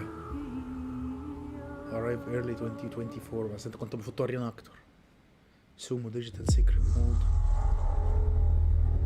ماي جاد الجيم باس عارف يعني. هتلاقي سوني دلوقتي، هتلاقي جيم راين قاعد دلوقتي انا عايز امي انا عايز امي.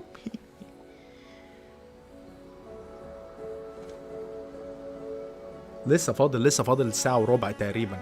انا مبسوط انا مش متضايق خالص. الناس اللي بتسأل ايه رايك في الجيم بلاي ده، في لعبه كده اتعملت نفس الستايل دوت من قريب، كانت حلوه جدا برضو على الجيم باس، بس ما لعبتهاش انا. انا مبسوط من المؤتمر، مش متضايق اطلاقا. ولو هو قفل حتى على ستار فيلد انا هبقى راضي. الحاجه الوحيده اللي مضايقاني من المؤتمر دلوقتي ان هو ما نزلش، ما اعلنناش عن تاريخ اصدار ولا لعبه لحد دلوقتي من الالعاب ديت. يعني كنت عايز اشوف تاريخ اصدار لافاود والايل بليد على الاقل. ماشي اللي انت وريتهولي الفيبل جامد فحم، بس برضو ما وريتنيش جيم بلاي يعني. يعني بص هو المؤتمر جامد وكويس جدا. واو لا شكلها حلو. Dungeons of Hinterberg coming 2024. طبعا يعني بص الالعاب كلها مكتوب عليها coming to Game Pass و coming 2024. دي هتبقى الميم بتاعت المؤتمر دوت اللي هو يعني ماشي. Hi. I'm very excited انا عايز اعمل لك to be returning as Johnny Silverhand. سلندر. قلت لك امبارح في الكومنتات ان انت هتشوف فانتوم ليبرتي. عمك فيل سبنسر ريحك اهو عشان سلندر مان كان متضايق على الموضوع ده. And introduces Idris Elba as secret agent Solomon Reed. أنا كان It's really amazing to share the screen with you, Idris. It's cool to be a part of this game with you, man. عامل زي هنري كافيل كده. As a player, you'll get to visit Dogtown, an unexplored part of Night City, and rescue the President of the new United States of America. Expect a massive expansion, twists, secrets, and plenty of stuff to do. I know the team at CD Projekt Red just keeps raising the bar when it comes to telling cinematic stories in video games. And I really can't wait for you to play it on Xbox Series X and S. But enough talking. I'm guessing you want to see for yourself? And so it is my honor and pleasure to give you and introduce هما كان the لازم يجيبوه official يردوا trailer اعتباره عشان for هما قالوا Phantom منه جامد. Liberty. اما هو اعلن اللعبة اول مرة.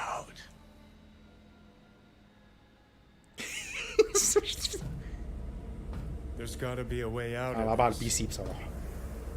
Johnny, I'm dying. There's nothing can stop that.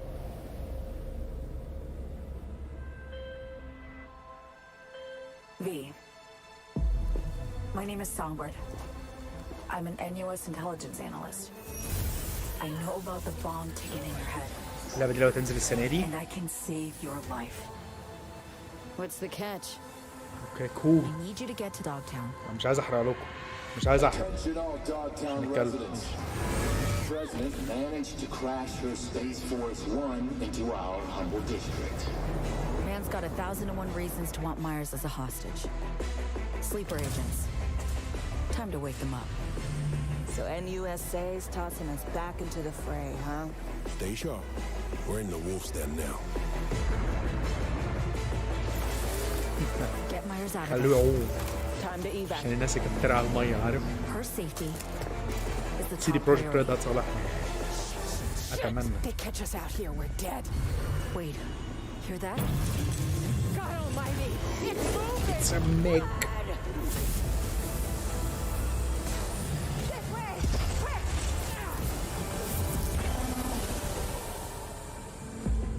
Someone ratted us out. You know, V, treason ain't ever black and white. It's a charade, V. Wherever she goes, people get hurt. Bodies drop. Just want what Songbird promised me. The cure. The situation's changed. You need to know if you're with me. Illusion of freedom draws in the desperate. Pick your truth, V. Come on, got iron in your hand. Gotta put it to someone's head. Pull the trigger. I don't do anything. الميشن الأخيرة في سايبر بانك 2077 كانت تحفة. نازلة على البلاي ستيشن. لا 4 ايه خلاص لا مش هينزلوها على 4. اوه ماي جاد سبتمبر هير وي جو 26/9 يا رجالة. يعني بالظبط بعد 20 يوم من ستار فيلد. يعني انا هيبقى قدامي الاختيار ان انا لازم اعيد اللعبة. اوكي. كراب عايز اعيد دي وعايز اعيد الان ويك. في ايه؟ مش كده. بس لو انتوا اهتميتوا بجيماتوجرافي ستريمز يبقى هنعيدهم مع بعض. دي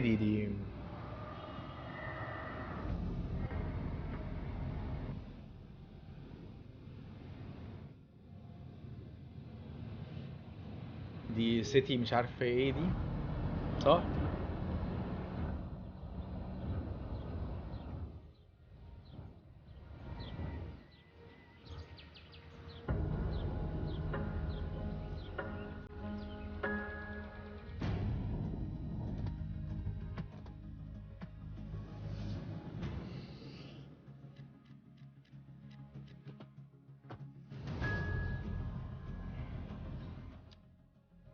لا دي اللي هي اسمها سيتي مش عارف ايه اللي بتبني المدينة كلها دي يا عم علي.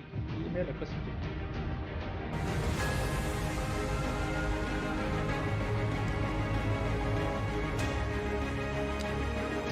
لا حازم اللي وراه امتحان دوت. انا شايفك. روح ذاكر يا قلبي. مش عايز ذنوب. دي بالسيم سيتي دي اسمها ايه؟ اللي هي سيم سيتي بقت وحشة فشخ.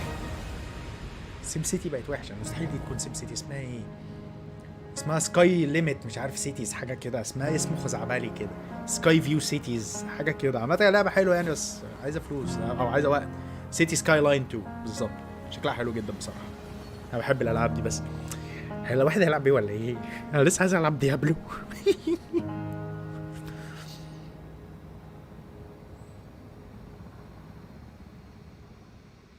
اعلان سايبر بانك كان حلو. يا ريتهم كانوا يورونا البوليس سيستم بقى علشان كانوا يصلحونا فعلا. بس انا ما اظن انها هستنى والعبها كلها على بعضها. World premiere. اوكي.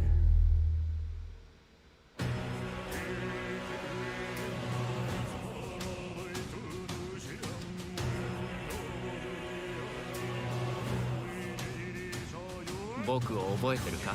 国民の信託を最も集めし者が次なる王となる資格を得るものとする。陛下のお命が奪われるなど。汝定めを課せられし子よ、憂いを抱える旅人。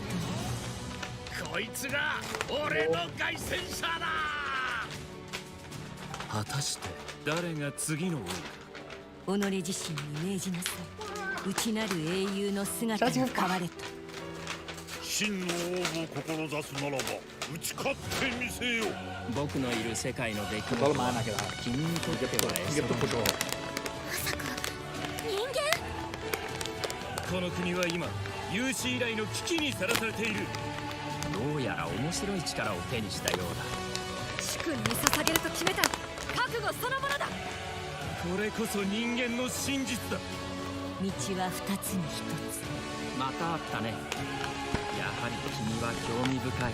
今こそあんた自身がそうなる番よ。正義かどうかじゃない。誰もが恐れと不安に負けそうで。理想を貫け。何が正しいのかわからない。全ての始まりはあなたの持つ小説。幻想はただの絵空事なんかじゃない。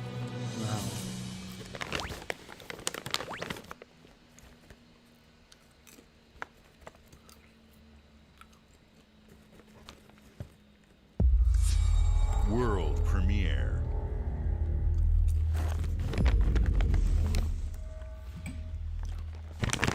جيم باس، عارف انت وورلد بريمير جيم باس.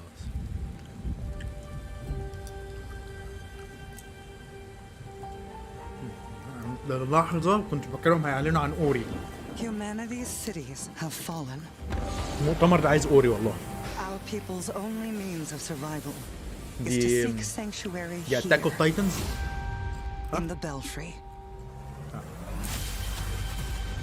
You must explore this world انا مبسوط بس الحاجة to find the origins of this evil. لا فالح يا معلم، مالح يا معلم. And bring hope. ما بحبش انا الكراميل ده، الواد عمر ابني اللي بيحبه وبعدين قرف منه برضه، دخلته فيلم سوبر ماريو معاه. ده ايه بيقول لي خد. كفايه العاب انمي. انا متفاهم جدا ان هم عايزين يرضوا الجمهور الياباني، بس فعلا كفايه العاب انمي، كفايه بقى.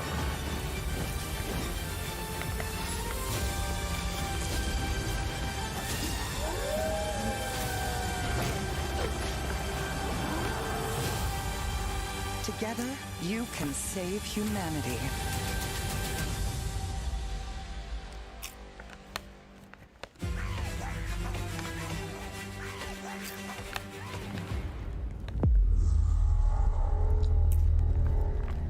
ده حقيقي، الناس اللي بتتكلم على سنة 2018 سنة 2018 كانت مخيفة. السنة الجاية هتبقى مخيفة. لو جي تي 6 نزلت مع الحاجات اللي عمال يتقال عليها في 2024 دي.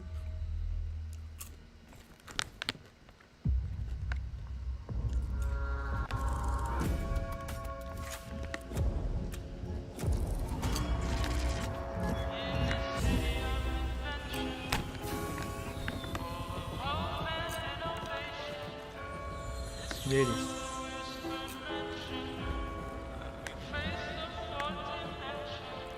This city is a miracle of progress. A finely tuned, delicately balanced machine. دي لعبة نفسها تبقى بايو شوك؟ صح؟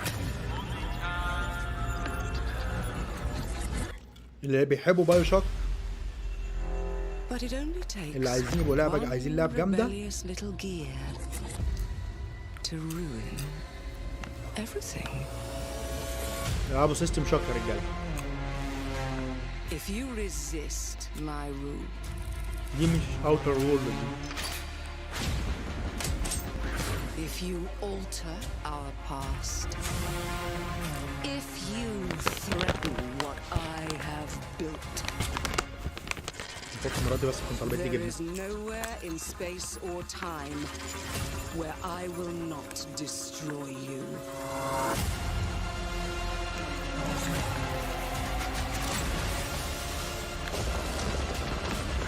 لا شكلها حلو.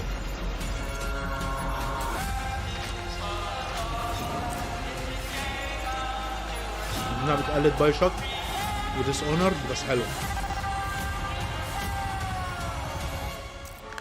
Oh no. What did I do? Any last words before my friend puts one in your scalp?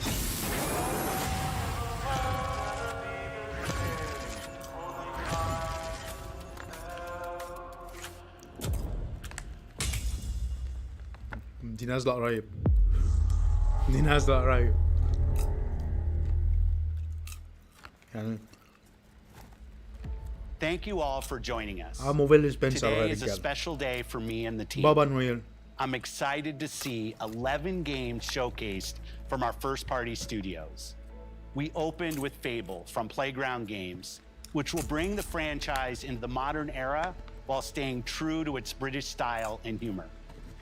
Compulsion and In Exile shared their first original experiences since joining Xbox with South of Midnight and Clockwork Revolution. And we are thrilled at how Avowed is shaping up for release next year from the RPG masters at Obsidian.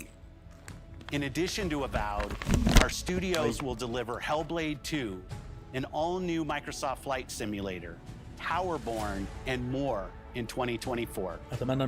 Later this month, players can look forward to Elder Scrolls Online Necrom and Sea of Thieves Monkey Island. As we look to holiday, we will launch Starfield and Forza Motorsport, both built for Xbox Series X, S, and PC. We are also honored to share 14 games today from our creative partners, like Star Wars Outlaws from Ubisoft Massive, in collaboration with Lucasfilm Games. 33 Immortals from Thunder Lotus, Kunitsu Gami, Path of the Goddess from Capcom, and more Persona games coming to Game Pass thanks to our continued partnership with Sega Atlas. I'd also like to congratulate the Studio Zero team on Metaphor Refantasio. It's great to be able to premiere what is next from the creators of Persona here in our showcase. We are focused on putting our players and game creators first in everything we do. No matter if you choose to play on Xbox, PC, or over the cloud, all gamers are welcome here at Xbox. When it comes to our consoles, we have heard your feedback on two fronts. First, we have significantly increased our supply of Xbox Series X, making it easier for fans to find globally. Second, we know you've wanted more storage with Xbox Series S, and I'm excited to share we have some news there as well. هينزل له اكسبانشن زي بتاع النينتندو 64 هيخليه اقوى. نصيحة اشتروه.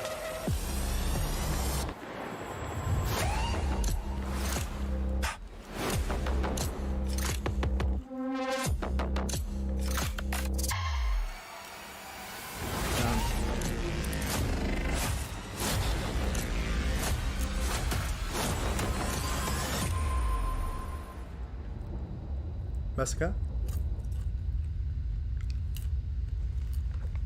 عم انت مرصع عليه هارد اسمه ايه صغير كده حاطط عليه كل الالعاب اللي انا عايزها وببدل ما بينهم. And now for the one more thing you've all been waiting for.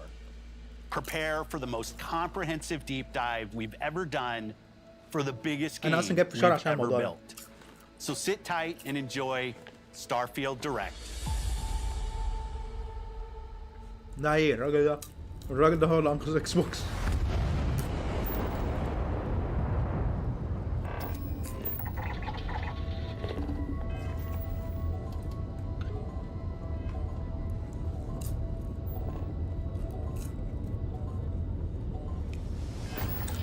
طريقة مهمة. عايز اشوف ميشن.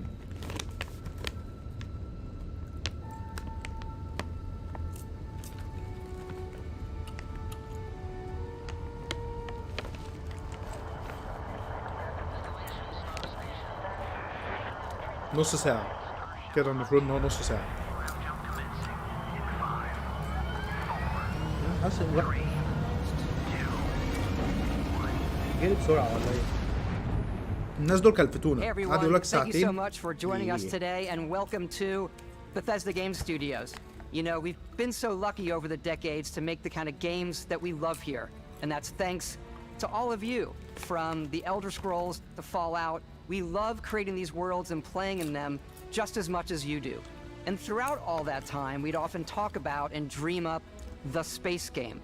What if we could take that feeling of being who you want to be and exploring a new world, but set it in space, where you weren't really limited in where you could go or what you could do? And that is Starfield. Obviously, we've come a long way since then with the games we've built, our technology, and all of us here in the studio. We've done so much together, but, well, we've never tried to make a game like this. Today, you'll get to hear from many on the team and see so much of what we think makes our game special. So let's jump in and take a look.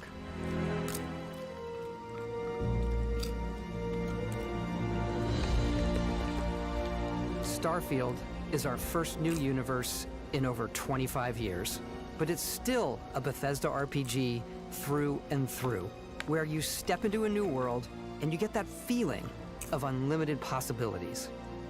But this time, it's not just one world. It's over 1,000 worlds. Because the choice of where to go, it's not ours, it's yours. And it wasn't until now that we had the technology to create it. From the rocks at your feet, to the mountains in the distance, to the people and creatures that live in these worlds. That isn't just a backdrop. That moon is actually there orbiting the planet. Yes, you can visit it too. We realistically simulate the galaxy around you. Our next-generation lighting model uses real-time global illumination to light the world based on the type of star and the makeup of the planet's atmosphere. We also have an all-new animation system. And of course, you can play it in third person, and you can play it in first person.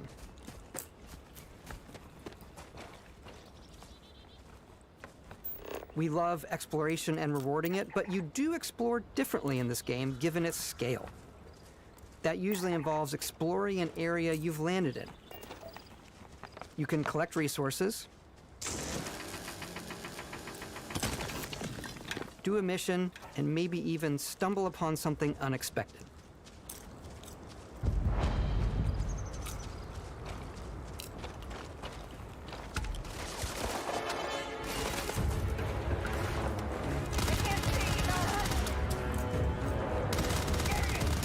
الشوتنج اتحسن مع ان الجانز برضه مش عجباني قوي.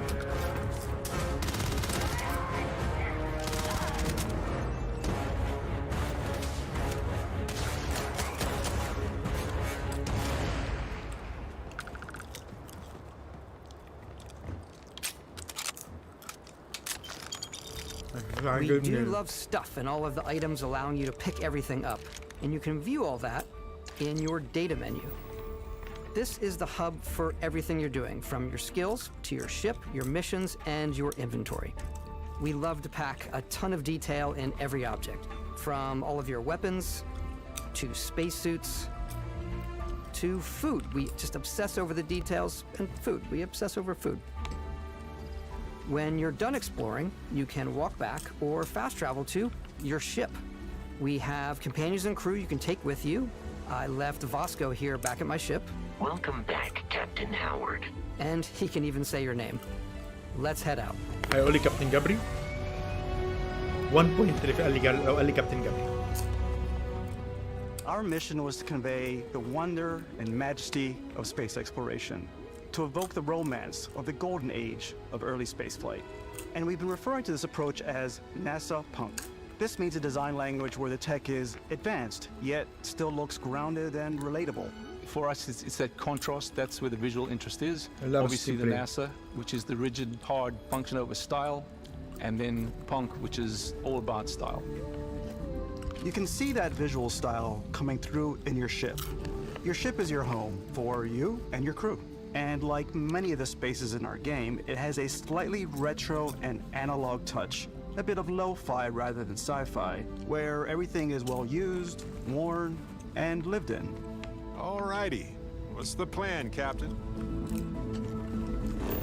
This is your star map. It starts with the planet you're currently on. You can see all of its info and resources. You can choose a landing spot or fast travel to known locations. Backing out further, you can view all the planets in the system. Obviously, the game is big, and it's here you can see planets that have key locations, missions, or life on them, versus the many planets that are barren but resource-heavy.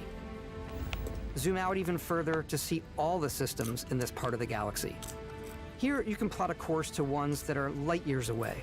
This uses your ship's grav drive to fold space and jump to these systems. And you will need to upgrade your ship and skills if you want to jump to the most distant ones. But for now, we'll plot a course to the Alpha Centauri system, where we can find the city of New Atlantis.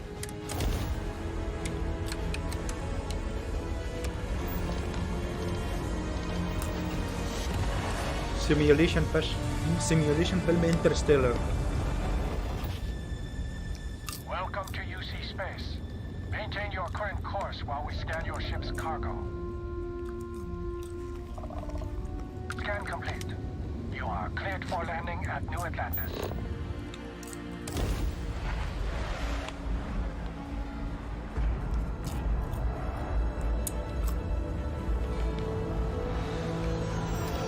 As soon as you land in a city like New Atlantis, your eyes are guided upwards to just these boundless, vast buildings. It's the biggest city we've ever made, not just in size, but also in the amount of custom art, crowds, and quests. So the main focus when we're designing a city is obviously what supports the story. We try and tell as many small stories as possible. It's a few moments of gameplay that make the space feel like it's full of real characters that are going about their day-to-day lives. It's paralyzing if you really stop and think about it. Buddy, it's coffee. It's also where your adventure with Constellation begins. بفضل ماشي جوه المدينة كده لابس بدلة الفضاء بتاعتي. أكيد لا صح. Welcome to Constellation. We have a lot to talk about. By the time you meet them, Constellation is sort of seen as this mythical group. Most people don't even know they exist anymore. They're the last true explorers in the galaxy, and they're trying to find the answers to some of humanity's biggest questions. The artifacts are so different, so alien, and I'm certain one of them reached out and spoke to you. The artifact, if you could place it on the table here. Oh my god, look at how it's coming together. That means there's a set built by an intelligence outside the settled systems. It's definitely an eclectic cast of characters. You've got Sarah Morgan, the ex-soldier and adventurer, now Constellation's leader. Mateo, the theologian who believes that there's definitely something else out there. Noel, the gifted scientist and Sarah Morgan's protege. And Walter, a very successful businessman in the settled systems and Constellation's financier. Anything goes as long as you have the money. There's also Vlad, the ex-pirate, Sam Coe, the former space cowboy, and Barrett. You know what I hate about these pirates? Completely resistant to my otherwise irresistible charm. The journey you take with Constellation is just the first of many you'll embark on. The Settled Systems is home to all kinds of different stories, people, and adventures for you to uncover. حلو الكريتشر والجرافيكس حلو.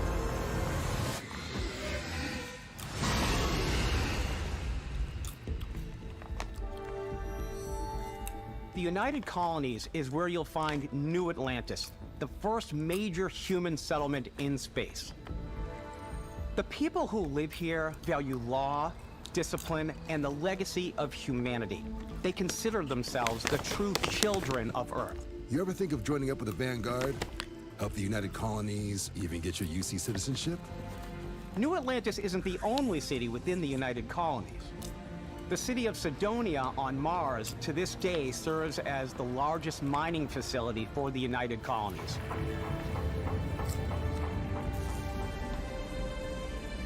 Beyond the United Colonies' reach, you might find yourself in a much more wild and independent coalition of star systems. This is Freestar Collective Space. The capital of the Freestar Collective is Aquila City. The Stoner Inn is an Aquila City fixture. A ranger relies on judgment and intuition to do what's best for the people. Neon started out as a fishing platform, but is now known throughout the settled systems as a pleasure city, where almost anything goes. If you've got morality issues, this definitely isn't the job for you. Ryujin is hiring the best and brightest of today for our future tomorrow. Everyone has been chewed up and ground up by Neon. Try not to شو get وحشة أوي يا yourself killed, جدعان. all right?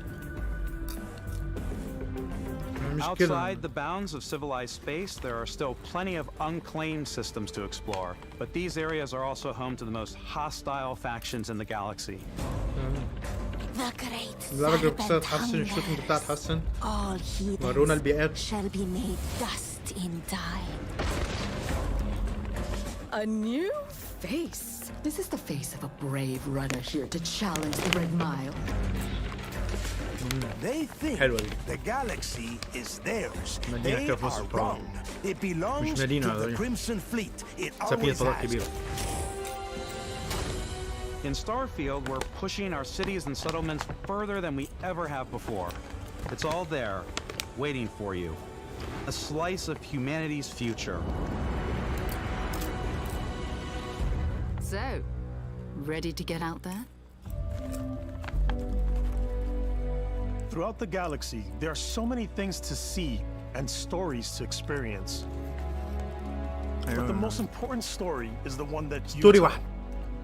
I'm the type of person who spends hours in character creation, and I think people are going to be really excited when they see all of the improvements we've made.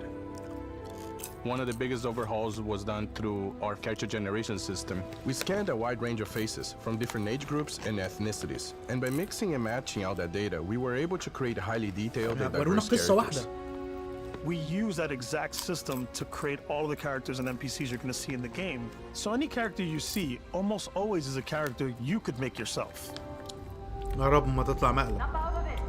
صعب قوي تطلع مقلب، هي هتبقى حلوة بس. Hey, come on. Okay, take it easy. You were out cold.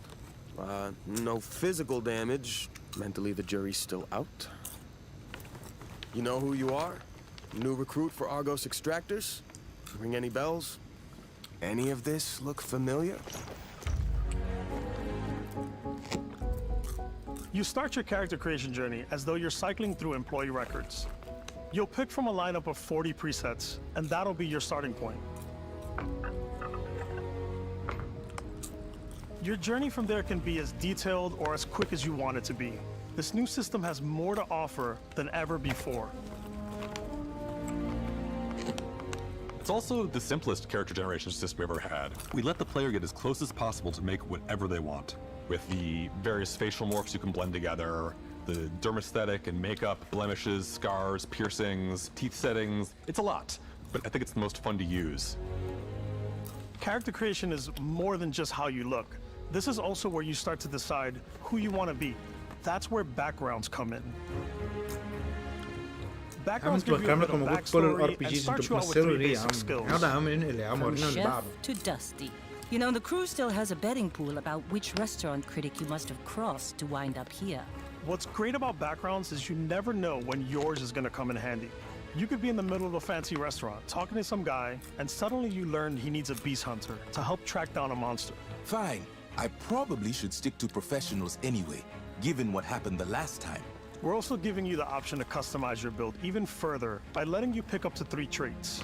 Traits are completely optional, and they come with their own advantages and disadvantages. You could choose to meet your biggest fan. By Vectera! Is it really you? He'll join your crew. الراجل النهارده جايبينه والله العظيم جايبينه من اسمه ده من اوبليفيون. I can't believe I get to stand near you, breathing the same air. الوشوش مرات تبقى شغاله كويس ومرات لا. عاوز دلوقتي وش. My favorite trait is kid stuff. You have to pay some credits to support your parents, but they're very sweet, and it's really fun to go visit them. Honey, we got ourselves a visitor. Oh my God! I came across some hostile zealots in space, but because I had chosen a trait that made me the same religion as them, I was able to get by without any issues. There's another great one that gives you a damage buff when your health is low, but mercenaries will randomly show up and try to kill you. No matter what you choose, there will be plenty of ways for you to tell your story. And if you want to remove a trait, there are ways to do that too. What a view! It's a feast for the eyes. Off we go to another adventure. We'll let you discover that on your own.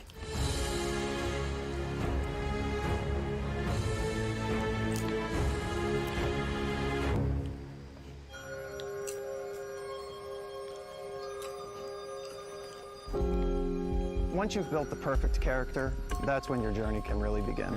Quest design. We took what we loved about skills and perks from our previous games and put them together to create an all-new skill system. Each time you level up, you get a skill point, which can be used to unlock or rank up skills.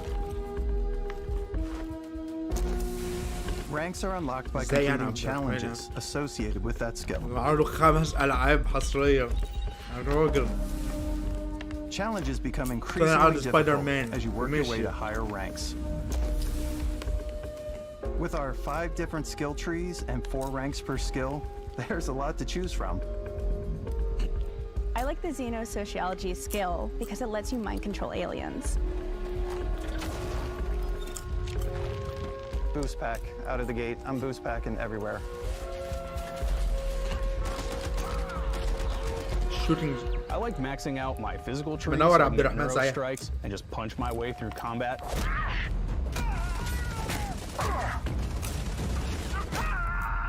Oh my God. That one's a lot of fun. Invest in the skills that suit your playstyle. I'm very much a stealth player. So, I'm out there pickpocketing everyone.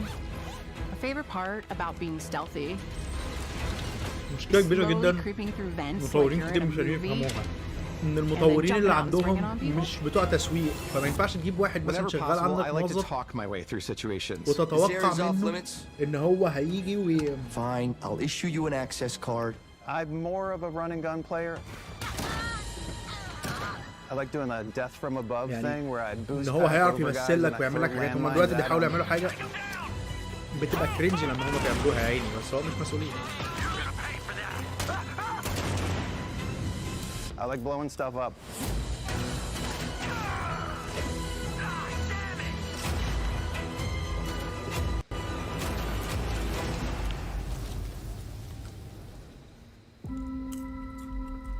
مش احنا هنفضل طول اللعبة ما نحاربش غير بني آدمين. Exploration is a key aspect of all our games. In Starfield, there are full star systems with new life, resources, and adventures.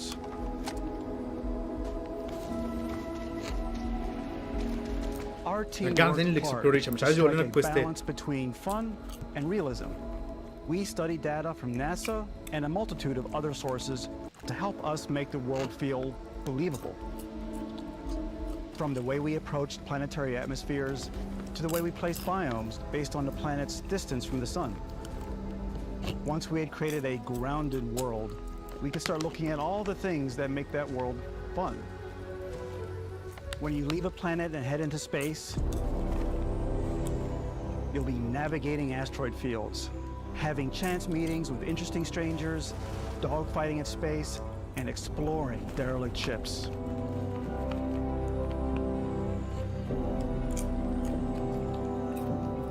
It's all out there. Ultimately, it's about rewarding your curiosity, because whether it's on the surface of a planet, the alleys of a city, or the vastness of space, you never know what you'll find.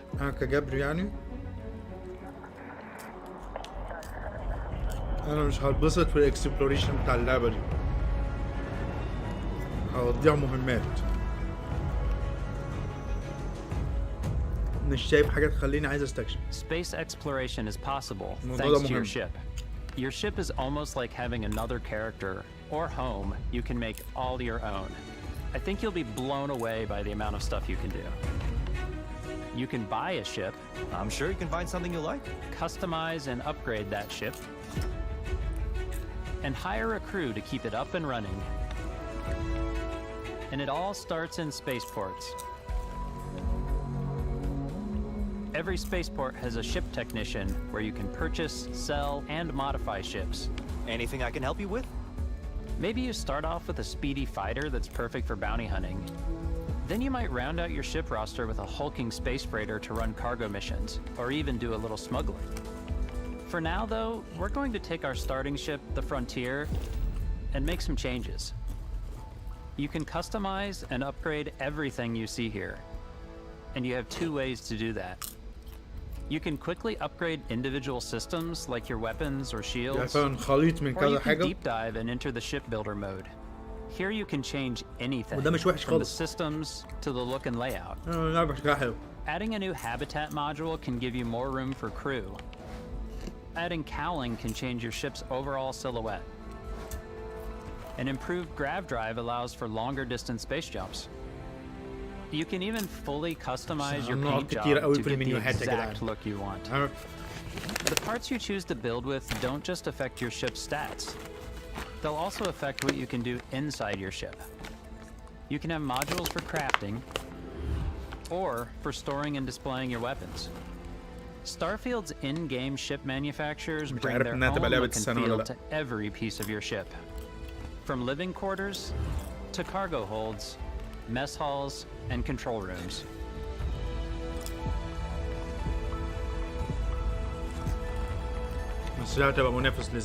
Our modified Frontier is a practical ship, but with a little creativity, your ship can look like almost anything you want.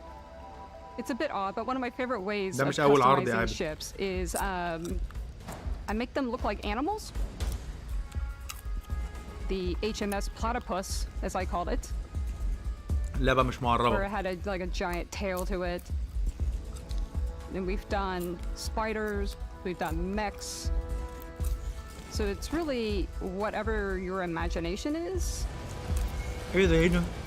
And while you can build your home among the stars the way you want to, you're probably not the only person who will call your ship home. جامدة فشخ.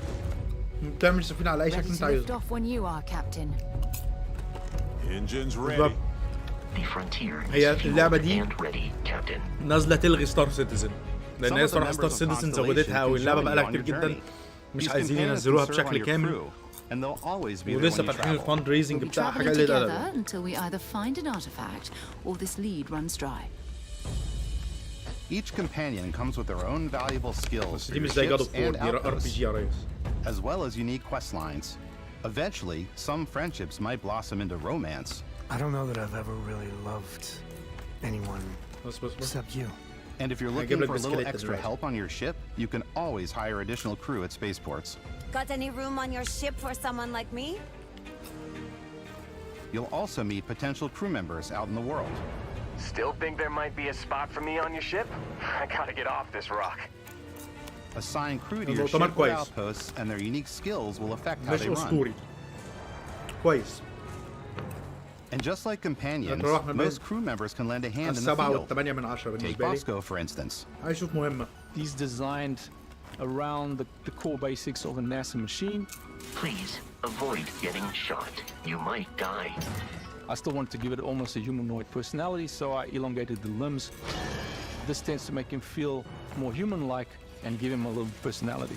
It is a shame exploration requires so much bloodshed.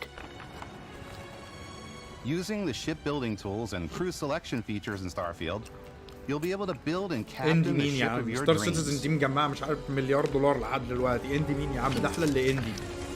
And now, let's take to the sky. دول نصابين.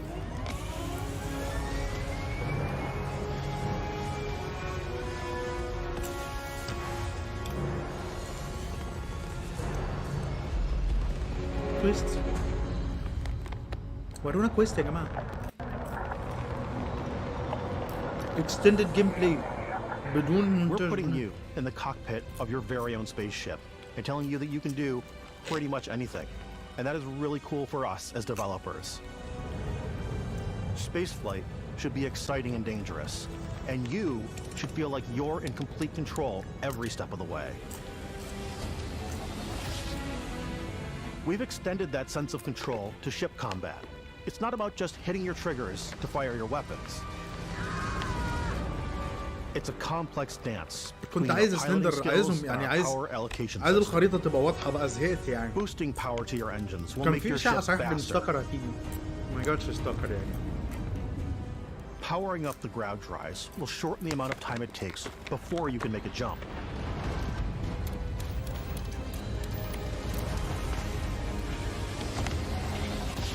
And moving your power to your weapons and shields means you're ready for a fight. كنت عايز اشوف جيم بلاي لفيبل. You should always كنت عايز be اشوف on your جيم بلاي toes وتاريخ because اصدار you're حقيقي not alone out لهيل there. بليد كده يعني. المؤتمر كجيمز مرضي جدا.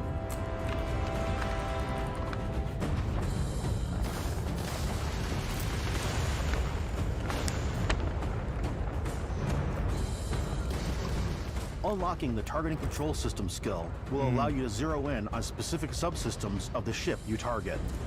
دي احسن حاجة في اللعبة دي. موضوع حرب الفضاء والسفن والضرب ومش عارف ايه وبتاع جامد جدا. طبعا. لا خريطة واضحة جدا، خريطة افضل من خريطة سوني. على الاقل انا عارف ده دول مش عندهمش حاجة يا عم. سوني لحد دلوقتي بلاي ستيشن وولفرين. سبايدر مان 2 وولفرين. فين بقية اللعب يا ابني؟ ما نعرفش. بتعمل ايه عندك؟ ما نعرفش. But you can also take a more personal approach by docking with the enemy vessel and boarding their ship. جامدة فشخ الحركة دي. انزل وافرض نفسي عليهم كده، اروح داخل مقتحم لهم السفينة بتاعتهم.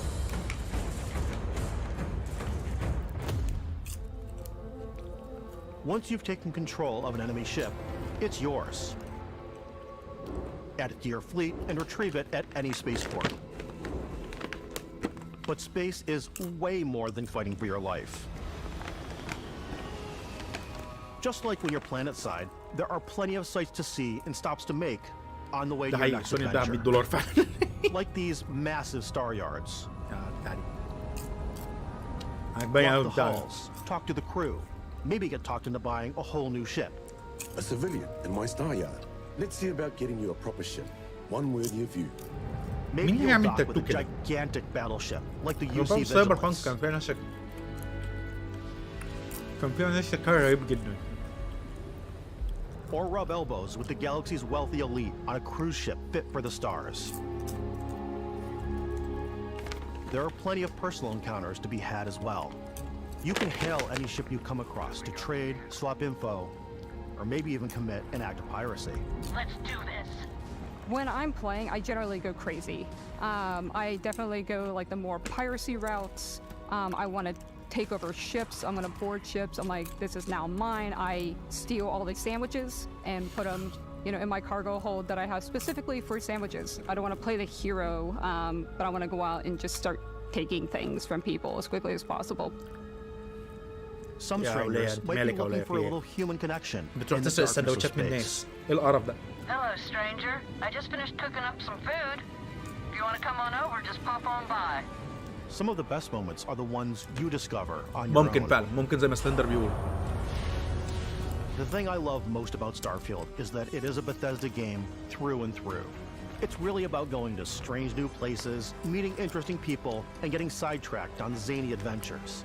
Then, realizing 2 hours later that you're involved in a completely new story. وعاملينها سمرة برضه. Human? We thought we were the only ones to leave Earth. That DNA is so present here.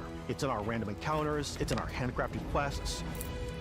And it feels so cool to play it and just make your own path in this universe.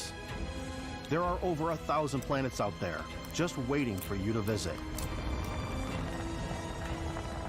We want you to feel like explorers, breaking ground on new planets, exploring every inch of a mostly untouched galaxy. We want you to feel hopeful. We want you to feel this sense of awe and wonder, and sometimes a little fear. We're giving you a massive playground and a ton of toys, and just setting you free. لما كل دي المفروض تتقال على زلدة ما تتقالش على اللعبة دي. مش برضه عاملة كده.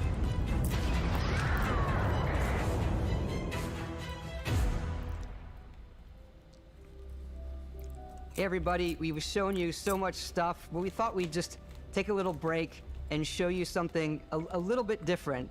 You know, we put so much detail into our game worlds, and we love the opportunity to bring that into the real world with our collector's editions.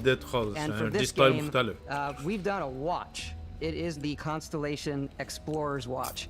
This is the watch that you actually get in the game that acts as part of your HUD, where it's the compass and then environmental information. It connects to your phone to give you notifications and other information, and we've also designed this really cool case that it comes with, Istvan. Yeah, we really took as much care in designing this case as we did the watch. Our attention to detail in the game totally translates to this. Inspired by the cases that the astronauts used during the Apollo era to bring back samples from the moon. It's got an intricate locking mechanism, authentic, heavy, comes with a Constellation patch, NATO strap, and the overall functionality of something that would exist in the world, in the Starfield universe. Oh, and hey, take this. You'll find it very useful out there, and it even tells the time. We actually have something else. Now that we're part of Xbox, we get to work with the amazing people on the Xbox hardware team, and together we have created this custom limited edition Starfield controller. It's awesome. It is now our favorite controller. We love this because it's inspired by the actual controls of your spaceship. And not only that, we've created the first ever custom headset with Xbox. And this is a perfect pairing with that controller. Control, this is Constellation Starship Frontier. Ready to start on your signal. Steady till ready. Coordinates input. Plotting jump course. Guidance has converged. Getting auxiliary reactor power. System checks are green across the board. ده حقيقة مستعان الناس كنترول حلو.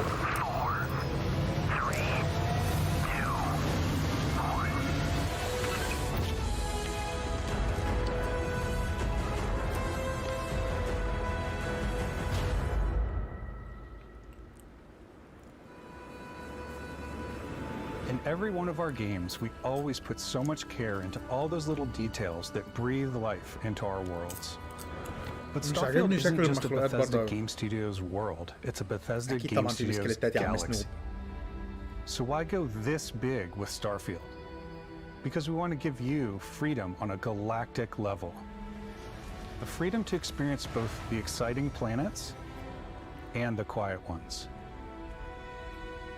Scanning a planet before you land is a great way to get a sneak peek at the available resources you can use for crafting, building, and customizing. I think what's cool about this whole system that we generate the planet itself as a procedural content, but the handcrafted content itself comes as the player explores.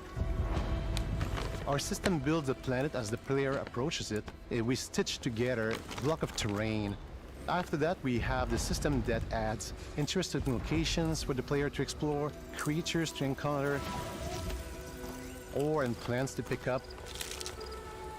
It allows us to add that touch of environmental storytelling that Bethesda is known for.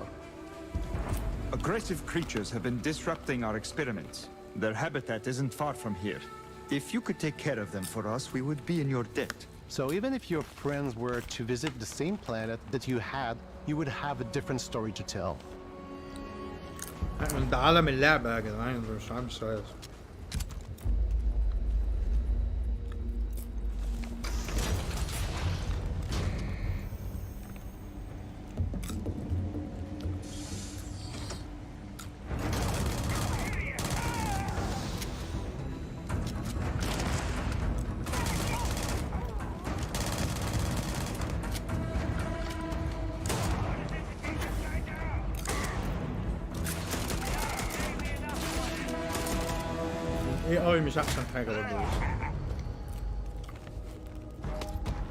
It's completely up to you how you want to interact with each planet, whether you want to explore and see what you can find, harvest resources and be on your way,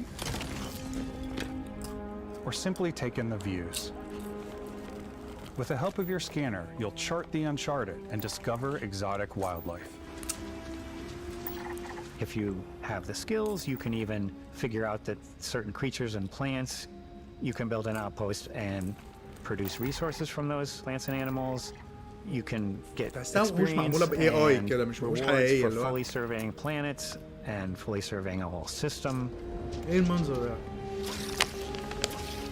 When we were concepting these creatures, we really wanted to think of them as natural to the environment. We didn't want alien monsters. We wanted native wildlife. Something you've never seen before. When it comes to our exteriors, when the sun moves, all that light is calculated in real time through the atmosphere. Our biggest goal for lighting with Starfield was to make the game feel more filmic, to use lighting and color to really make it feel more cinematic.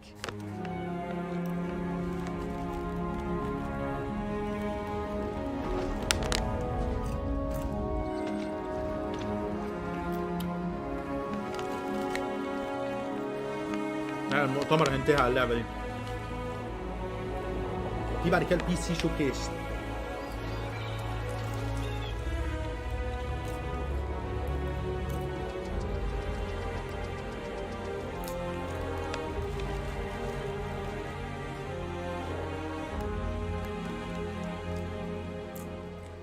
After some exploring, you can find a spot to set up a base camp. Outposts can be built almost anywhere on any planet. And the habitat modules come in all shapes and sizes, filling all different purposes. You can even live in them. Assign crew and companions to work at your outposts for added bonuses and set up extractors to harvest resources while you're away. Something cool we have this time is we have a new fly cam where you can toggle between on-foot building, or you can now use a top-down isometric camera, which helps plan out larger parts of the outpost and placing those larger halves. So that way you can really plan your structures and what the overall feel of your outpost is. And then when you're on your feet, you can really decorate and fine-tune things much easier.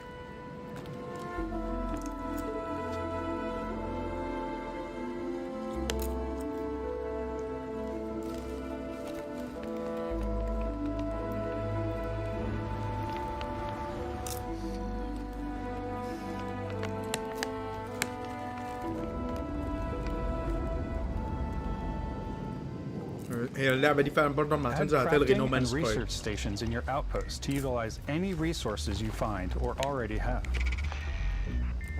Mod your weapons to adapt them to your playstyle. Different weapon sights and scopes, larger magazines, a selection of grips and barrels, different ammunition like explosive rounds. All you stealth players out there will surely need a suppressor. You can also choose to go hands-on with melee weapons. I think it's always a delicate balance between like what's realistic, what's sim, and what's Hollywood. And I think we sort of err on the side of like what's fun for the player.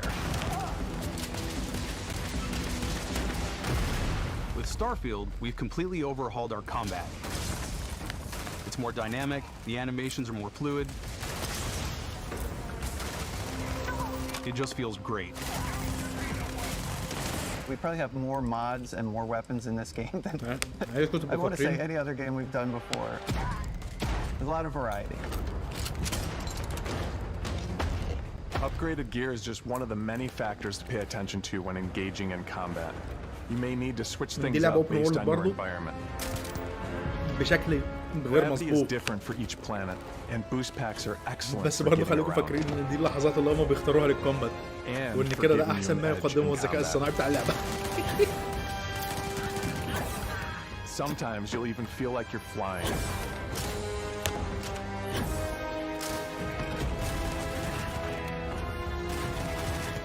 Zero gravity environments pose a different challenge. Firing a ballistic weapon in zero-G will actually push you backwards. Energy weapons, on the other hand, offer a more stable shooting experience. We also have mag weapons. These are high-powered electromagnetic induction ballistic arrays. Each barrel has its own targeting laser and can dish out some serious damage.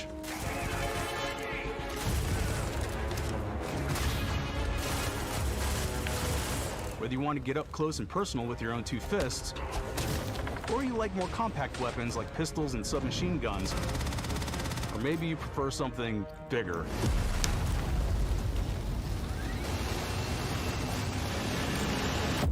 Get to the shopper.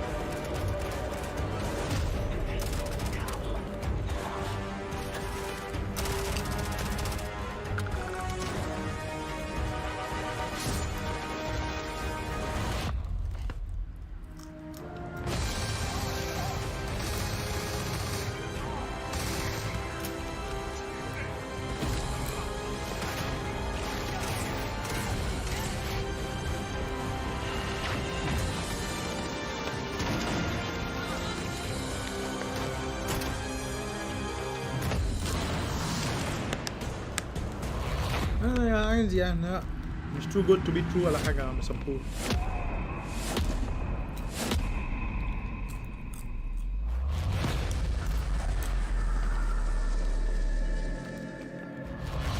ايه ده بقى؟ Thanks again for being with us today. We are just so grateful that you've taken the time and spent it here. I know there was probably a lot to take in. There's a lot to the game, even more than we could show here. You know, as we play it, we're always sharing these unique and special moments that only a game like this can bring. When I think about what makes it special, it really is the people here. This game is a reflection of the incredible and passionate team that made it. All of them putting something special of themselves into it. So let's hear some of their favorite moments. I love the way that our final combination of all the new tech has come together to create some of the most beautiful sunsets and sunrises we've ever had in any of our games. I love the creatures, the exploration, every biome is different. The word that comes to mind is vast. I like to use our photo mode to take rock star photos. I just love that constant feel of discovery and wow, I can't believe that there's more here.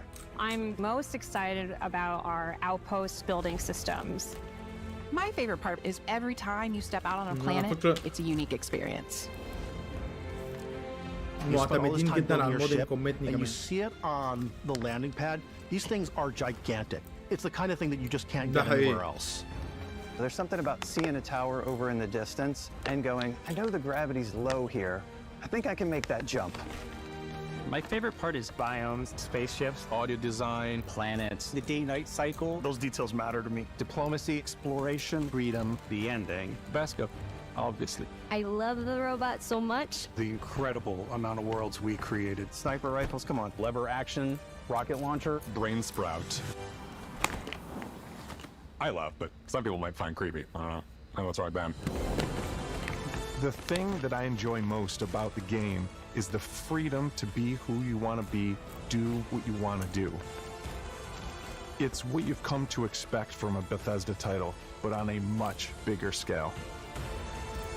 والله غريبة قوي ما شفناش بدلة مختلفة يعني ما شفناش فين الارمورز المختلفة بتاعت اللعبة.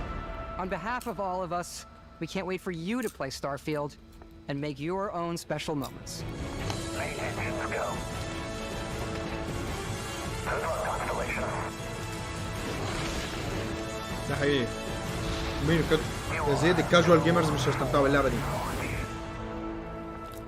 ده سيستم شكر. وزي ويتشر، في ناس كتير جدا ما بتحبش ويتشر على فكرة.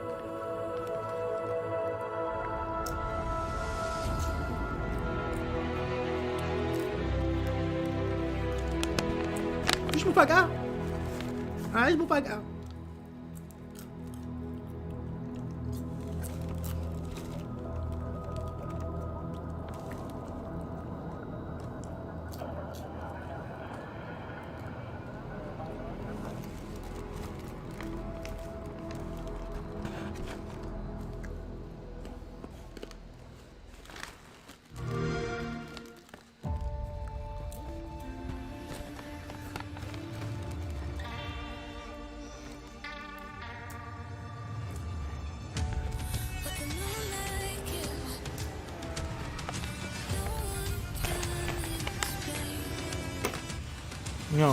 900,000 جيجا.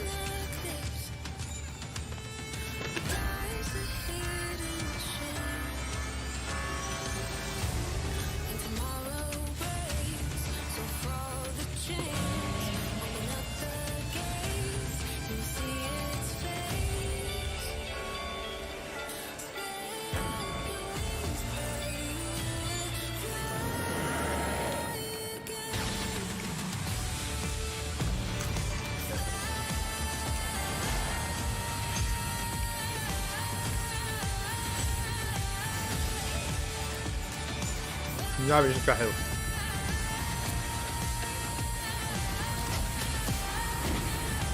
طبعا سايبر بانك يعني اعلانها فشيخ، احسن اعلان في الجيم ده، احسن اعلان في المؤتمر سايبر بانك.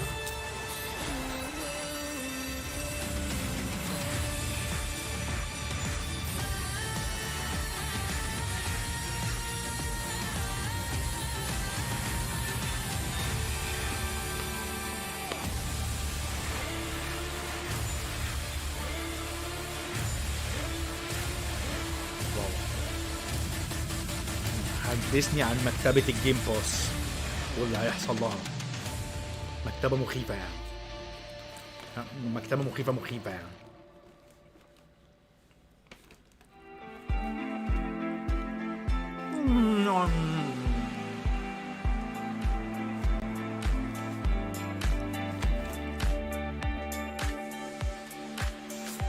ماشي.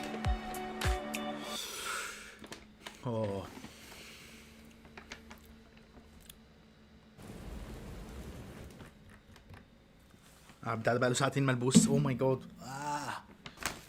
بتقول ايه بقى يا جدعان؟ المؤتمر كان طويل ولكن ممتع. يعني 7/8. ما كانش فيه مفاجآت. كان افضل مؤتمر لاكس بوكس من فترة كبيرة جدا. ما كانش فيه مفاجآت كبيرة، ولكن الحاجات اللي مطلوبة كلها ظهرت في المؤتمر ده، ما عدا ستيت اوف ديكي 3 على فكرة. ناس كتير في الكومنتات عندي في الفيديو كانوا كاتبين ستيت اوف ديكي 3. لا مش اغلبه سينمائي ولا حاجة يا عم. حتى الجيم بلاي بتاع فيبل اللي ظهر في الاول ما كانش سينمائي. ثانية كده يا برو، ما كانش سينمائي يا جدعان. في ايه؟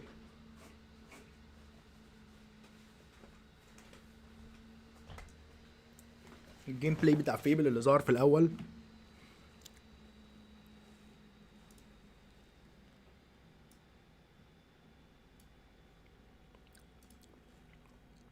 اهو.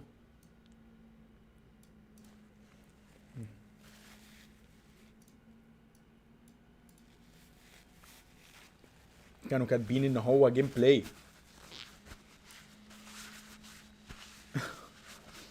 سلندر انت وعلي احنا عارفين ان انتوا مبسوطين فشخ.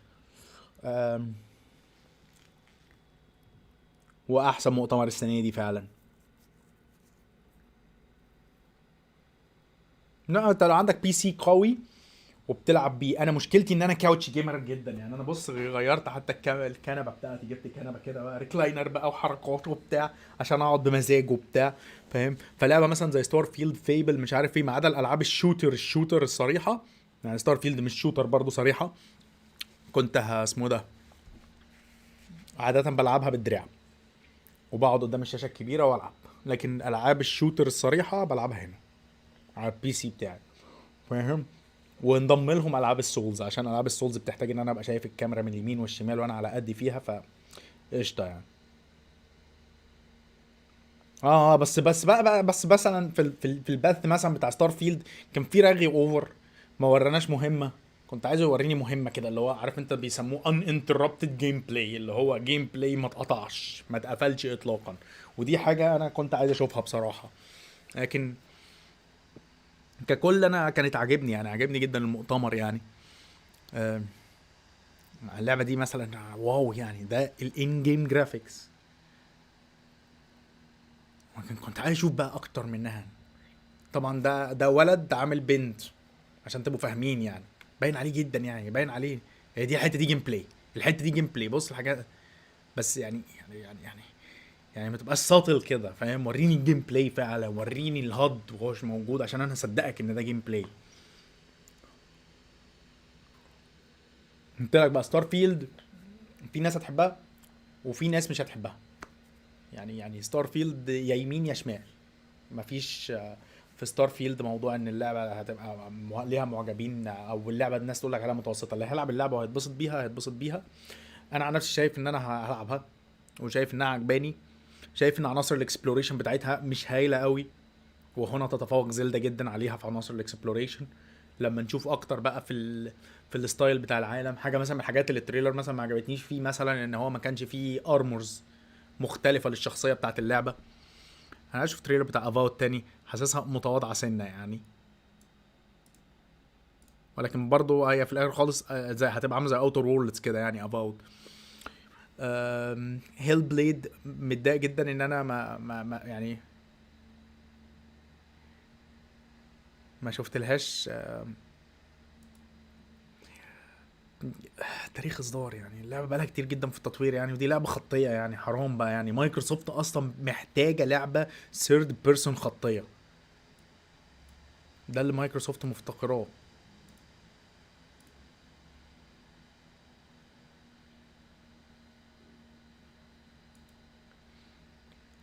يعني افاوت شكلها حلو، لا شكلها حلو والله.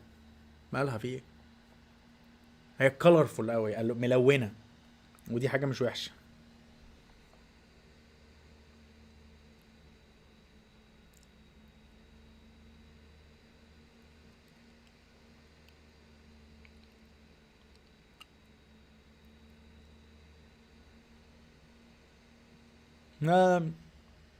هو دلوقتي اللي مطلوب ان الالعاب دي لما تنزل تبقى حلوه، ما تنزلش تبقى متواضعه.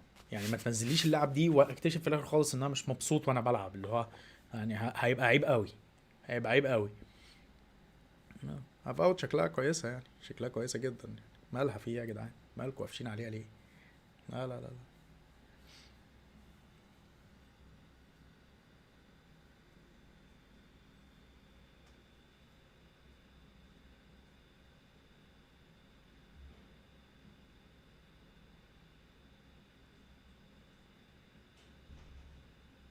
ده حقيقي، بتزدا اعلنت عن اي جزء لاي لعبه ليها.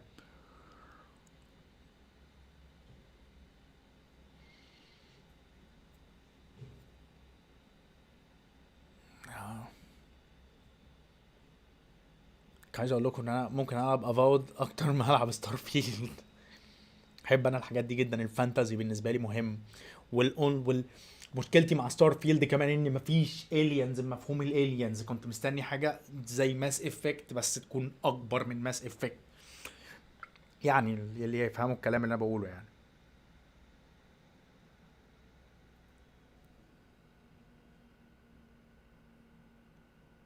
حبيبي يا ياهو.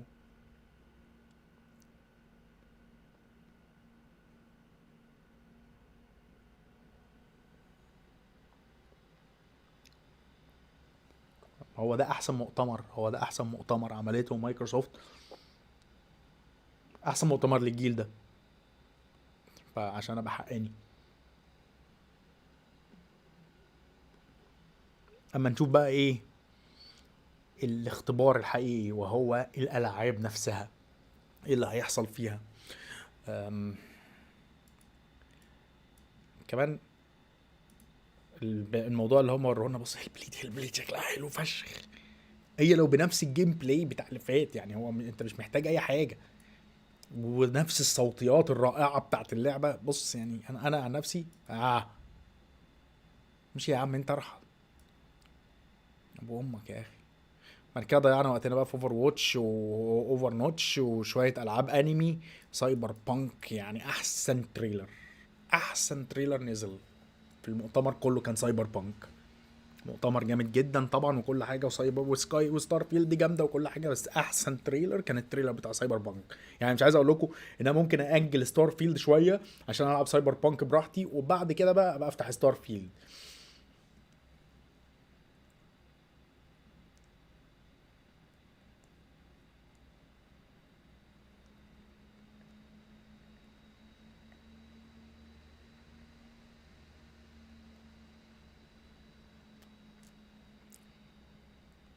عجبني قوي فكره ان القصه ان احنا دلوقتي بندور على علاج لفي اللي لعبوا القصه يعني.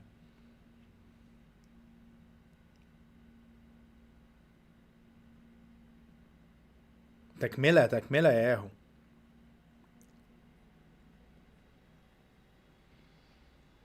انا اصلا سايبر بانك عجبتني، وقلت لهم وقلت للناس في الريفيو بتاعي، لو حد يرجع للريفيو كان اول مراجعه اشتري استنى ولا فاكس عملتها. قلت في الريفيو ان اللعبه ديت بعد ما تتصلح هتكون من احسن الار بي جيز اللي موجوده، وده فعلا هي لعبه من احسن الار بي جيز اللي موجوده. فان المهمات بتاعتها تحس ان انت بتلعب لعبه خطيه. بس بقى في حاجه عند سايبر بانك، سي دي بروجكت لما كانوا بيعتذروا قبل ما ينزلوا الانمي اللي رجعهم تاني على الساحه، كانوا عمالين يقولوا لنا احنا اسفين وما تزعلوش مننا وارجوكوا احنا مش عارف هنعمل لكم خريطه لتعويضكم عن مش عارف ايه ومش عارف ايه وبتاع، وهنلغي الاونلاين وهنخلي الدي ال سي بس، وهننزل لكم الدي ال سي ببلاش. ايه ليه الدي ال سي بقى ب $35؟ وات هابند؟ ايه اللي حصل؟ ايه اللي حصل يا عم سي دي بروجكت يا اخوي؟ تشتغلوني انا هنسى، انا ما نسيتش طبعا.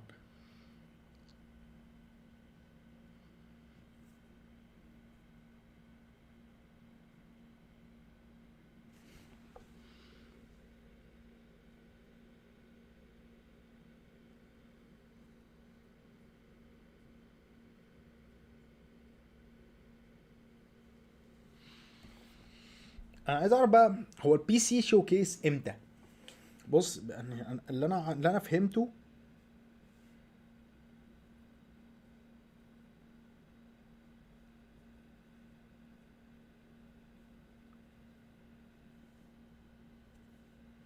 في بي سي كيس شوكيس. ايه لعبه يا سلندر؟ ايه اللعبه اللي انت بتقول عليها دي؟ انكزايل ديت. ايه لعبه انكزايل ديت؟ ما اعرفهاش. ايه لعبه انكزايل؟ طيب انا ما اعرفش ايه لعبه انكزايل يا جدعان اللي هو سلندر بيقول عليها.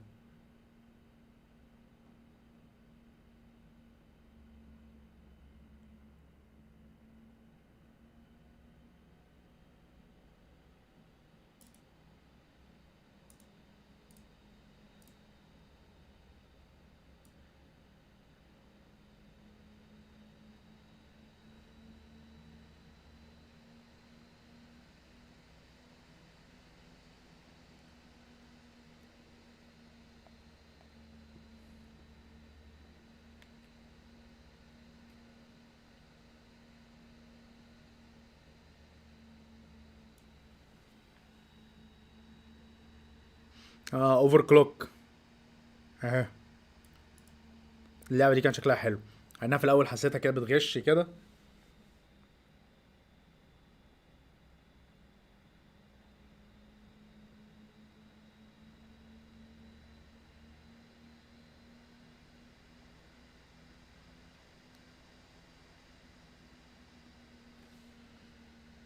اهو بصوا يا جدعان، مؤتمر البي سي شوكيس هيتعرض دلوقتي اهو.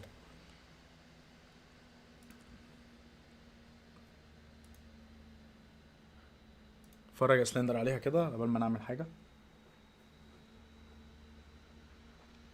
ما لعبناش ستار فيلد عشان نحكم عليها يا عبد الرحمن يعني، بس انا عن نفسي يعني على ما اظن هيبقى قلبي واتجاهاتي كلها رايحه على اسمها اوفر كلوك. هنتاكد ان البي سي شوكيس هيشتغل، لو كده نقعد نتفرج عليه برضه يعني. خلاص نفكنا بقى من اللعبه اهي. بي سي شوكيس لايف ستريم فعلا. تصدق فعلا بي سي شوكيس هيشتغل دلوقتي.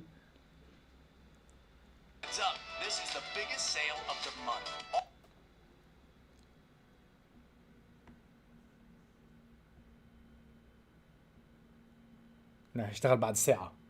انا مش هقدر يا جدعان، انا لن اتمكن. ممكن بكرة نعمل اسمه دوت ستريم لكابكوم، لكن الشوكيس بتاع البي سي ده هيبقى صعب جدا يعني، هيبقى صعب جدا ولا ايه؟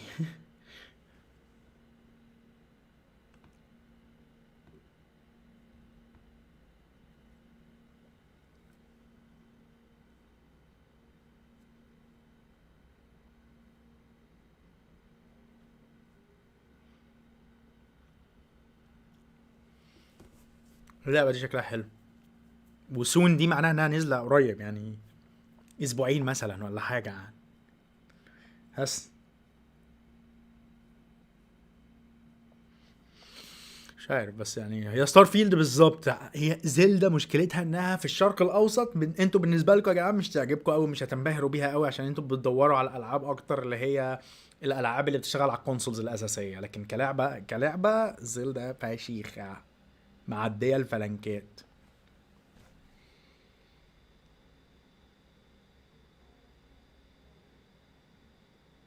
تخيل يعرضوا هاف لايف، هاري اسود.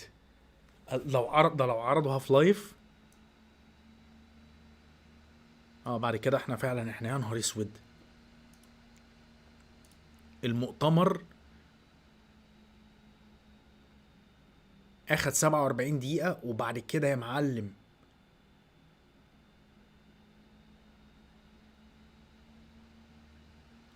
ماي جاد، ستارفيلد كلت المؤتمر، كلته حاجة يعني اعوذ بالله يعني. بس مش عارف، تفتكروا نلعبها دلوقتي ولا نخليها لوقت تاني؟ انا بفكر اخليها لوقت تاني بصراحة. انا خلاص هبطت مني خالص بصراحة. ممكن اقعد شوية اخد شوية نوتس بقى على اسمها ايه دي، اخد شوية نوتس على المؤتمر، عشان بكرة اعمل له فيديو او اسجله، والفيديو هيفضل موجود.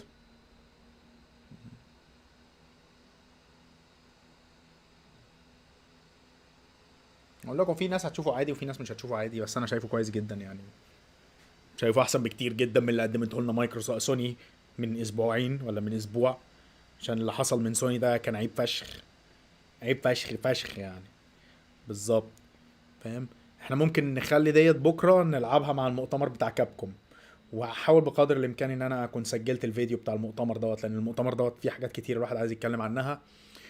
ممكن اعمل الفيديو على جزئين، اتكلم عن ستار فيلد لوحدها بعدين اتكلم على المؤتمر، او ممكن اعمله كله على بعض، لان انا ما عنديش حاجات كتير قوي تتقال على ستار فيلد، لان هم ما ورناش حاجات كتير قوي. هم كله ورونا ان اللعبه اتحسنت فعلا، وان اللعبه جاهزه للاصدار خلاص. هنجربها بقى لما تنزل يعني. بس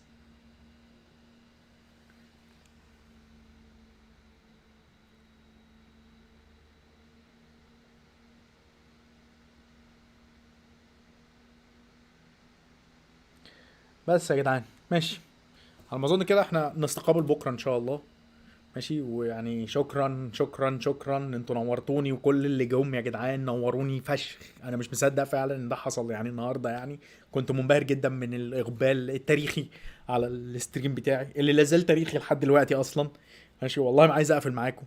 ماشي، بس بكره بقى ان شاء الله نتكلم على المؤتمر بتاع كابكوم. ماشي، اتمنى تيجوا تنوروني، واشوفكم بكره ان شاء الله. ماشي، مبروك للناس اللي فرحانه، والناس اللي مش فرحانه عادي يعني يا جدعان، يعني كان مؤتمر كويس مش سيء. ماشي، قشطه. شكرا جدا يا جدعان ان انتوا جيتوا، والله اشوفكم بكره ان شاء الله. هشوفكم الفيديو الجاي على حسب بقى الدنيا هتمشي ازاي. ماشي، يلا سلام عليكم.